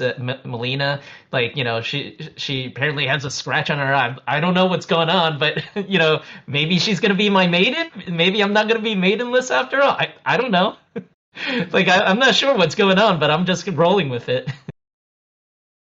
Yeah, I definitely agree with Echo's sentiment. Multiple of you said that even though I don't really follow all the details, like I'm really appreciative of it's kind of insane, but I also really appreciate just how deep they go with like just filling out all the little details of every character and every part of the world. It's like everything has its own little story, and that I think that goes a long way towards just making the world feel more whole, more real. So even if I'm not understanding all the finer points, like I think that helps the game a lot to feel like, yeah, no matter where you look or where you go or who you talk to, like they've thought about that. Like there are details there. Like it's all really holistic in that way. And I do come away with like the big picture understanding, like what Nate was talking about, and then I have my fun interactions along the way that I pick up on. But it is nice knowing that all of that's just there. If you want to dig in, I'll have to see if I can find it at some point. There's an interesting interview, Paul, you were talking about, like, it'd be nice. It might be nice if they were more directed. And the director of the game was basically like, someone asked him about it. He's like, why are your stories so obtuse? And he's basically like, I don't think I can write good stories, so this is just how I do it. And I thought it was really funny. Anyway, we're going to move on to a couple wrap-up topics, so to speak. First thing I want to ask y'all, and I'm not going to go around the horn. So just whoever wants to chime in on this is kind of what are your thoughts of Elden Ring? This is more of a meta question, but just in terms of FromSoft as a company and like their trajectory of games, like coming from the Dark Souls, Demon Souls, Dark Souls trilogy, Bloodborne, Sekiro, now to Elden Ring. Like, how do you like this step from them of going open world? Like, do you like this direction? How do you compare this to their previous games? And like, assuming they're going to continue with open world, which I assume they will, like, how do you want to see that evolve? And I kind of, there's a lot in what I just said there, but like any part of that, any of y'all want to address, like, what are kind of your thoughts there as like where FromSoft's going with this game? Yeah, I think that it makes all the sense in the world to me that they took the direction they did for Elden Ring. It feels like they took everything they did and learned through Dark Souls, the Dark Souls trilogy, and applied it to a massive open world and expanded on some of those concepts that they had done previously. It feels like such a natural progression in a lot of ways. So I think that they'll obviously do at least one more game in this very similar style. I think that's pretty safe to say. I don't know what I really have been trying to think of this the whole time we've been recording. I really don't know what specifically I want from an Elden Ring sequel, because this game does so much already of everything that FromSoft has ever done. Like, it is like a greatest hits grab bag of FromSoft ideas that I feel like I'm at a loss, other than like, I mean, if they make Elden Ring 2 and it's just a different map with a lot of the same ideas and stuff in it, like I'll probably enjoy it, but I don't know if I would be excited about that or not. Like, it's hard for me to imagine a direct sequel to this would do that I could think of right now that would be significantly, like, a significant departure. Like, yeah, I really am not sure. What if a glider? Yeah, the glider would be nice. free climbing and a glider would make me very happy. Yeah, I don't know, like, I'm kind of thinking about like what do I want from an Elden Ring 2? I'm with Nate. I have a really hard time coming up with anything, but I will say there is something that I don't know if it's a good idea or not, but it seems like it has a lot of demand at least from the wider internet, and that's a better and more permanent co-op system. There's already PC mods out there that allow you to play co-op directly with one of your friends, and it removes all the limitations, that Alex was talking about earlier. So I don't know if a From Software game works in a fully co-op environment. I have questions about that, but it seems like there's a demand for that. And if From Software can kind of pull that off, if they can say Elden Ring 2 player, and find a way to have that balanced, or to make that interesting without compromising what their core fundamentals of these types of games are. I mean, I'd love to sit down on the couch with Steph and her and I play through one of these co-ops so we can experience all these things at the exact same time. And same thing with, playing with any of you guys. Like if one of us is having trouble with a boss, yes, there's already a summoning system, and yes, there is a way to get it to where you can get a specific person in there, but it's really more difficult than I think maybe it should be. And it's more difficult because of a conscious design choice. And maybe making it easier takes something away from the game. Maybe making it more co-op focused compromises the single player experience in some way. So maybe that doesn't work. But that is one thing that would really make me very interested in Elden Ring 2, is if, hey, we have figured this out. Like, we have figured out this non-trivial problem of co-op, and we figured out how to do it without sacrificing what our games are. I think that would be the thing that would be the most compelling to me. But I'm not a game designer, so I don't know if that's even really possible. But hey, those guys are, and they're very good at it. So if they can figure it out, then I think that's something that I would love to see in the next game. Yeah, I totally agree with that. It would be cool to see maybe like areas specifically designed for co-op, rather than having this kind of single player area with some multiplayer shoehorned in.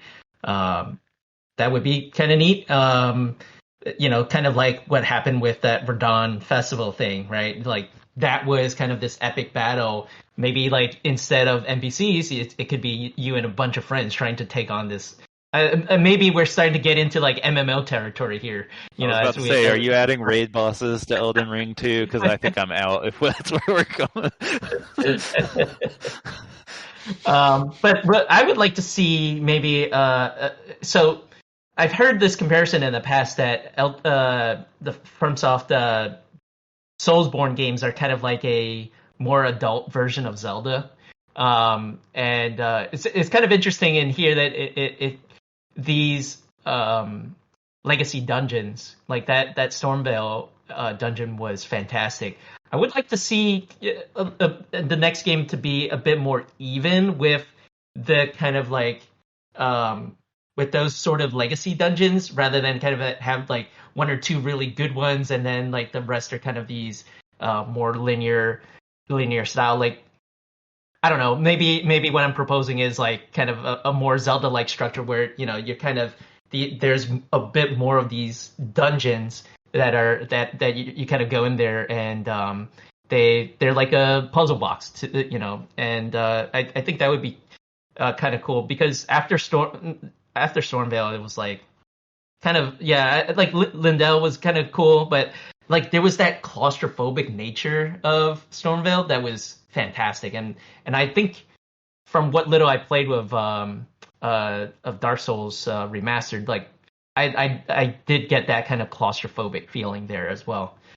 But yeah, I think that and just kind of a few things here and there, like being able to be a little bit more flexible with your with like what items you can equip. I know they allow you to respec, but that feels like a lot of work to just, okay, I need to go back, complete respec just to wield this one item.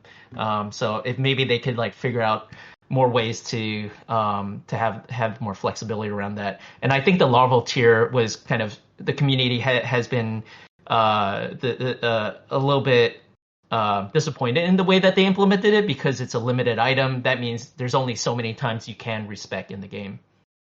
For me, the thought of Elden Ring 2 right now is just like exhausting. Like, I was so burned out on the game by the end. What I think I want is Elden Ring DLC. Like, I feel like in like 6 months, whenever they drop their first DLC, I'll be ready for like, a little chunk more of Elden Ring. But I mean, I think it's weird, because I feel like in some ways Elden Ring is like my favorite and my least favorite FromSoft game, because the stuff that it does well, like the combat options are so good. There's so many more things you can do in combat, some really cool bosses, but it's just so big. And there are times I just enjoyed journeying along the world and just exploring random nooks and crannies. But I think overall, I just much prefer a tighter, more cohesive, like distinct level design versus like, okay, go find your next little mini dungeon. Okay, here's another catacomb. Here's another like whatever. And that's just so tiring. And I when Elden Ring comes out, when Elden Ring 2 comes out, I will certainly play it. But right now, I'm just like, you know what? I'm good for a while. You Yeah. you certainly sound like a tired man, Garrison. I guess my honest who I answer am. is sorry. I am a tired man now. That's just who I am. But that's not Elden Ring's fault. That's just life. That's just living in 2022. Yep. Sorry, what I were you guess saying, Nate? my honest answer, if I had to pick something for me personally to change for Elden Ring 2, would be make it 30% smaller. Yeah. Yep. Yeah, go ahead, Alex. I was gonna say, like, a lot of the pieces in this game could have just been carved off into DLC, like the whole like underground area. Like, imagine if that was just like, oh, that's the next DLC, and like that could be like a decent chunk of content.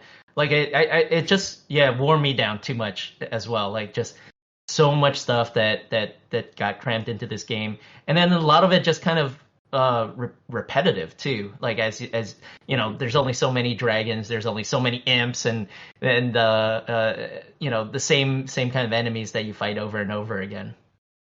Yeah. Yeah. You can't talk about just carving finished content out of the game for DLC. You'll make the gamers mad.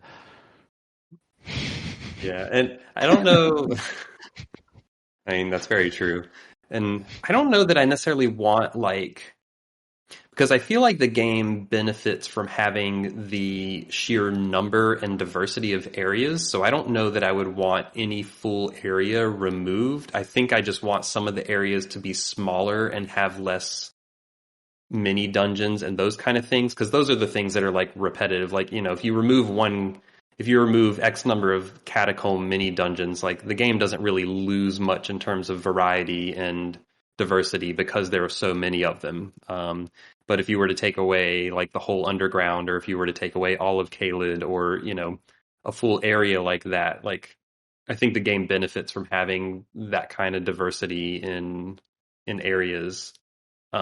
If anything, I kind of wish the game had like surfaced more of that diversity earlier, because I feel like between Limgrave, the Weeping Peninsula, and Liurnia, those three areas are huge. And sure, there's a little bit of a difference between like Liurnia and Limgrave. Like Liurnia is like a lot of mist and water, and, you know, but kind of my overriding memories of those three areas is just like a lot of fields and lakes, and like all of it just kind of blurred together at some point. And then in the back half of the game, you're getting like volcano area, you're getting snowy area, you're getting a giant tree that you're climbing down branches, you're getting the crumbling Azula, which is completely wild. Like the capital is very distinct. Like I feel like in the back half of the game, you're just getting like new fresh area one after another. So I do think for a sequel, I would want like just better pacing or variety or something, and kind of like cut out some of the fluff. Like I feel like you could make this game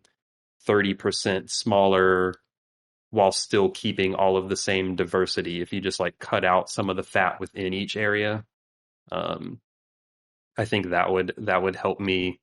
Yeah, for sure. I think also, I think the main thing I would want from an Elden Ring 2 is just them to just find new ways to surprise the players, because I feel like From Software is at their best when like you can't predict what they're going to do in their game.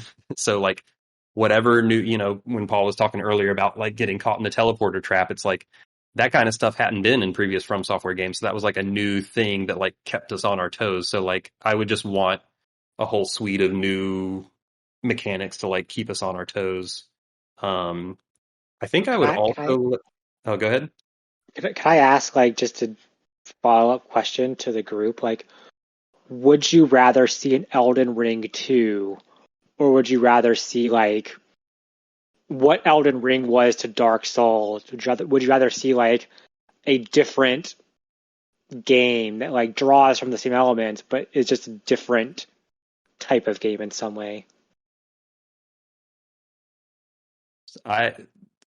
My quick answer is I always prefer a different type of game, and I think from somewhere in my wrap-up spiel, I'm going to talk about Sekiro, because I feel like Sekiro is a good example of like From Software making a game that's very different from, say, Dark Souls, but also contains a lot of Dark Souls aspects. And I think I enjoy getting that from Software, where they're like, yeah, they have some consistent design principles that they adhere to, but they're also capable of making games that still feel very different from each other. And I think that's what I like most from them, is when I get that variety.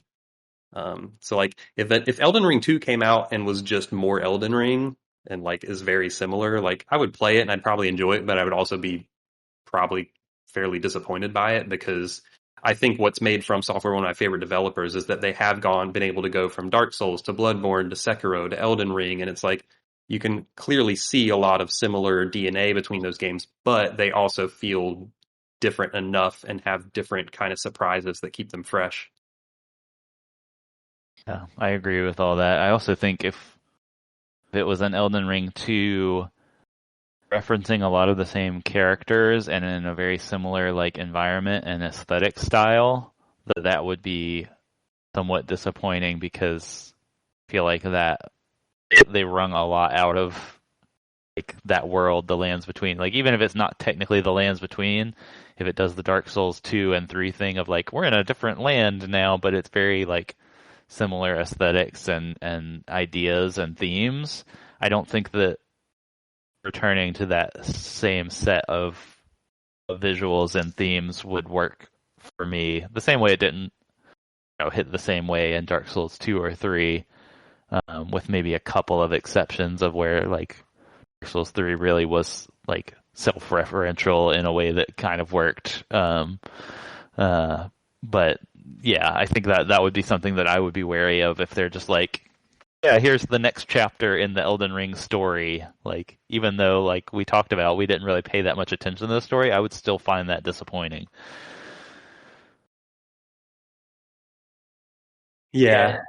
It was all about just kind of like, I don't know what's coming around the corner, what's next. That sense of discovery was like, I don't know if you can replicate that for another Elden Ring. But if they can, that'd be great. If they can do more than just kind of, do the same game over again with, more enemies. I love that kind of, discovery of like things you'd never seen before. Those teleporter traps, those things were, put you in uncomfortable situations. Yeah. Yeah. And yeah, we'll kind of turn to final thoughts here. I'm sure all of us kind of hit on some of them as we were talking about like a possible sequel. Um, uh, and two other things which I'm not going to deep dive into because this could be a whole hour long discussion.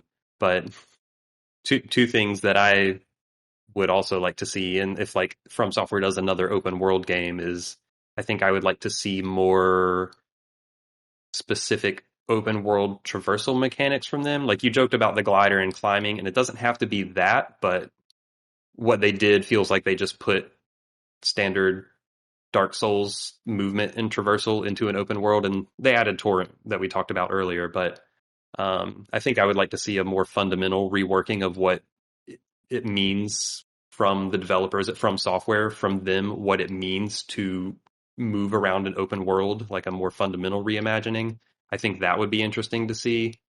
And then the other quick thing is, coming off of Sekiro, I would really like better combat because something about the Dark Souls style of combat is feeling weird this many games in, and like Elden Ring feels tighter in some ways than like Dark Souls ever has. But I don't know. I feel like there's room for improvement there, is I guess the way I'll word it. Otherwise, yeah, I like this game. I mean, I freaking I don't know how many hours I played of this because there's a lot of idle time on my file. It's hard to accurately judge, but I will say I played at least 150 hours of this game, and I was pretty darn completionist about it, and I wouldn't have done that if I didn't enjoy it. So I definitely enjoyed Elden Ring overall, and pretty much the whole time I spent playing it was enjoyable. Like I definitely got burnt out on the repetition here and there, and I do, as multiple of us have talked about, like I do appreciate From Software's talents at making the tighter areas, the Stormveil type of areas, and I don't know, in some ways playing an area like Stormveil just makes me be like, oh yeah, it was, the old games were nice in that way. but um but I'm still glad, I'm happy to see them try, take their stab at an open world game. I think that was like really interesting to see from them, and like overall I did really enjoy the game, even if I can pepper in complaints or wishes along the way. Like it's still like, I mean, From Software is still a great designer, or a great development team, and they were able to put in like so many cool surprises and like just design aspects into it that is still really fun to play like the whole way through. Who wants to go next for kind of your final thoughts on the game? Okay. Probably pretty similar to you. I feel like I would never have played nearly as much of a game as I played of this if I wasn't generally enjoying it. But I would say that I bottomed out pretty hard on Elden Ring, in that like leading up to the midpoint of the game through the lakes section, which I did after Caelid. And so I had a very like really high on the game early. You're like sort of that sense of exploration and discovery hitting the hardest. Like I think it's telling that we all talked about favorite moments and locations and stuff. Like it was all early stuff pretty much. Even though I think the end parts of this game are pretty strong, like that stuff just hits so hard when you're in a new world, experiencing all these new systems and everything kind of combining together. So like super high on the game early, did the first few areas, bottomed out pretty hard with some mid-game stuff that wasn't keeping me engaged, and then swung back up towards the end when things got more interesting and varied. I also started skipping all the side dungeons after I kind of bottomed out on it. I was like, okay, I just need to focus on finding the cool stuff and doing that. So focused on progressing the story and exploring some of the legacy dungeons, and that brought me back in a lot. So I ended up pretty high on the game at the end, but with that like area where I was for probably at least a few nights of playing the game, probably a little longer than that. I was like, man, I don't know. I don't know if I got another 50 hours of this in me. Yeah, and to reiterate a point you said, like there is cool stuff in the end game, and it would be nice if that stuff was you didn't come after you got a little burnout. Yeah, for sure. But overall, still a really awesome game. Mm-hmm. Who wants to go next? I'll jump in. Yeah, I mean, I would just echo what y'all have said. I think ultimately, Elden Ring is a fantastic game. I'm just not sure it's a fantastic game for me. And some of that's on me. Like, I burned out, but I could have taken a break.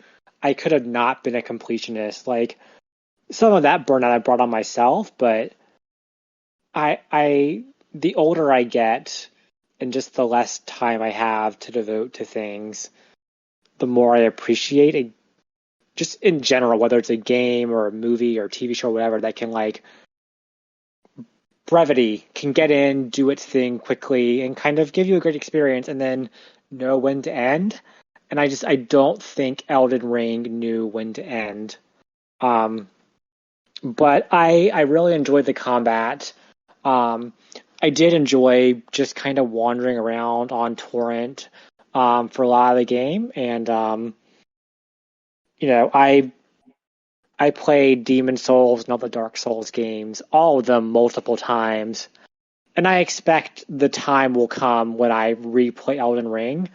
But when I replay Elden Ring, it'll be a very deliberate approach, and one that I think I will not do as much and just kind of focus on the good parts and the parts I need to complete whatever build I want to do, and just not do everything. And maybe that will be my key to like truly loving that game. But as it is, I just kind of walked away from it, just not knowing what I felt about it. Because again, it's got some of the best and the worst of From Software's design.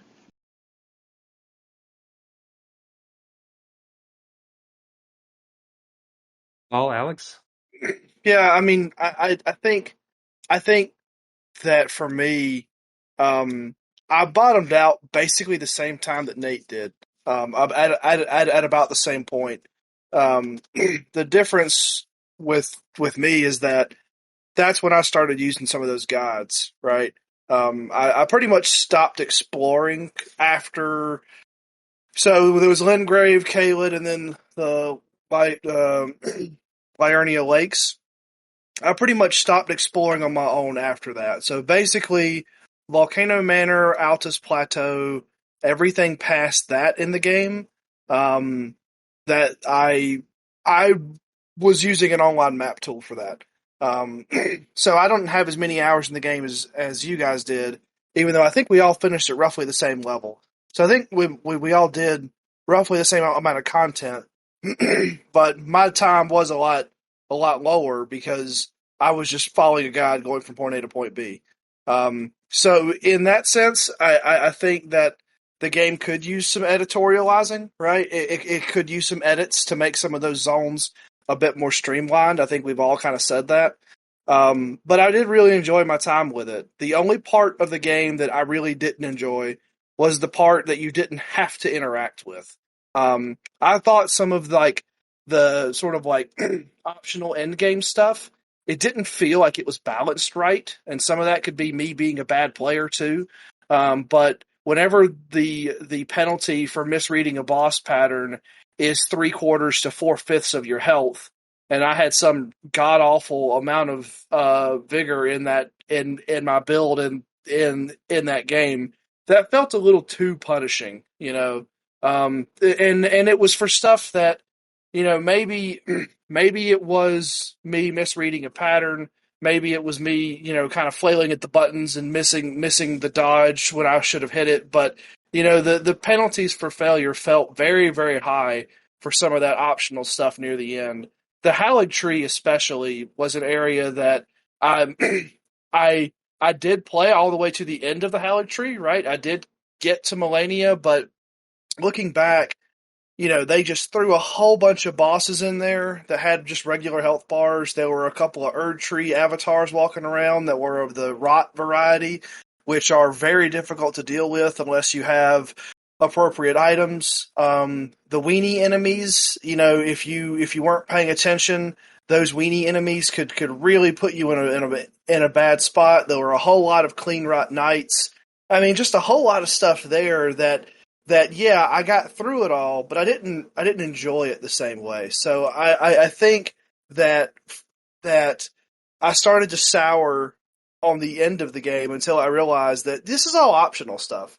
I can just go beat the Elden Beast, and that's what I did. I never finished really exploring that western snowy area that the name is escaping me. I never finished exploring that because those archers, they really raised my blood pressure that were riding on the back of the wolves.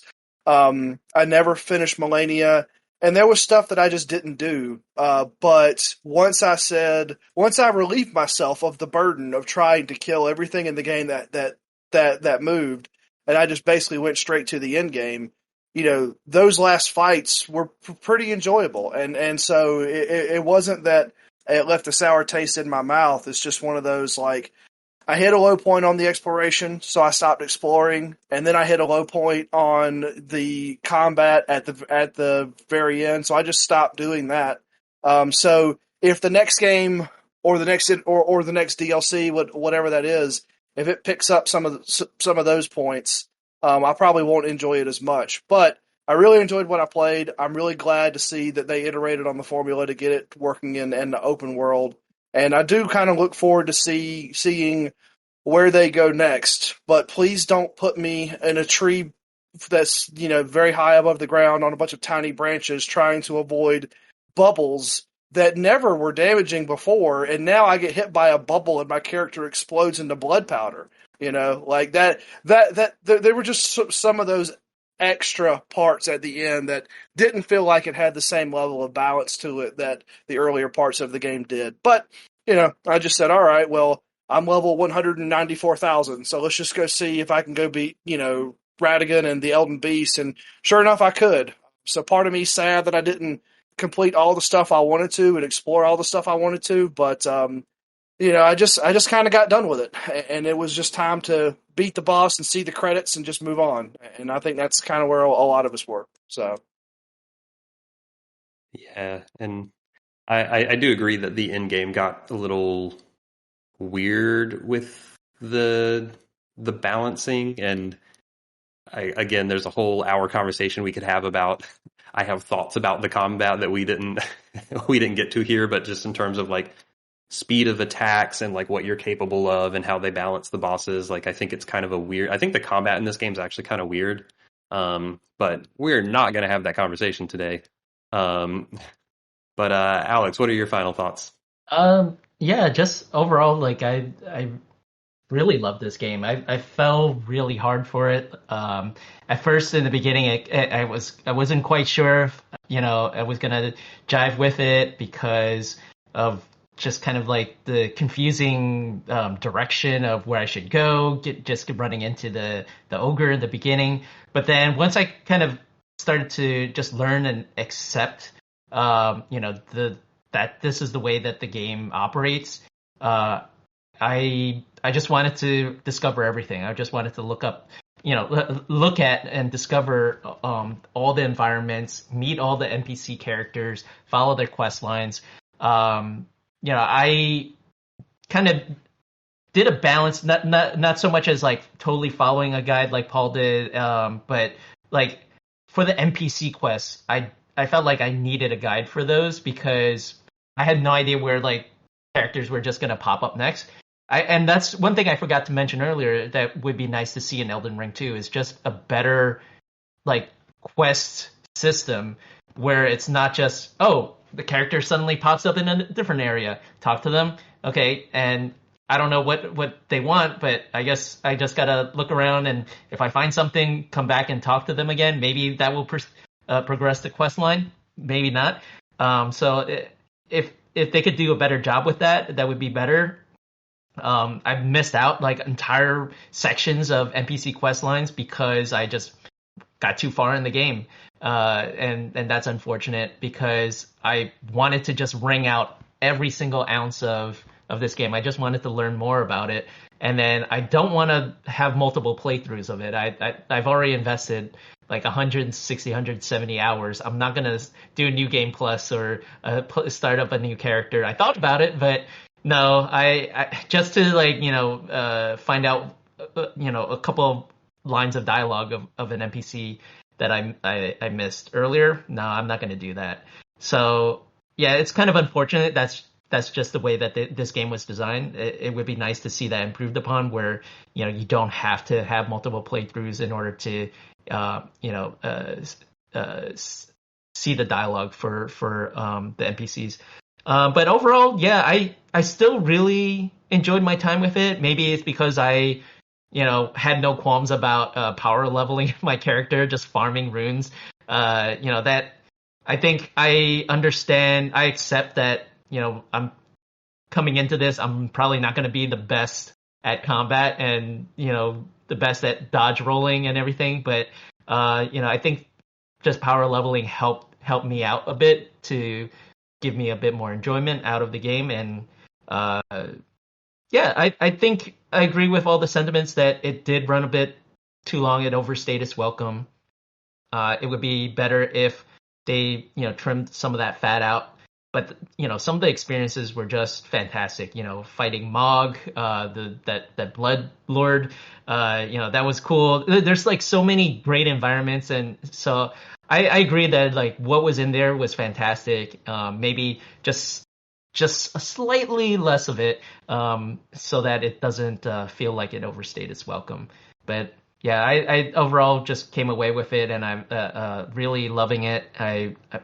and I tried to, complete as much as I could in my one single playthrough, the best that I could. Yeah, sounds like we're all in a similar-ish boat of, yeah, we enjoyed the 100+ hours we played, and but it was also a lot of game. But yeah, I think I speak for all of us that we wouldn't have spent that many hours playing it if we didn't like it that much.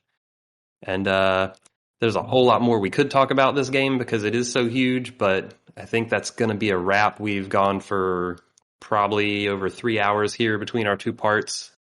Talked about a lot of good stuff. Thank you all for doing this podcast with me. Hope anyone listening has enjoyed it. And we're going to sign off here. I have been Flex, joined by Paul, Alex, Nate, and Garrison. And Steph was with us for the first part. Thanks for listening to this special ATACS episode. We are signing off, and see you next time.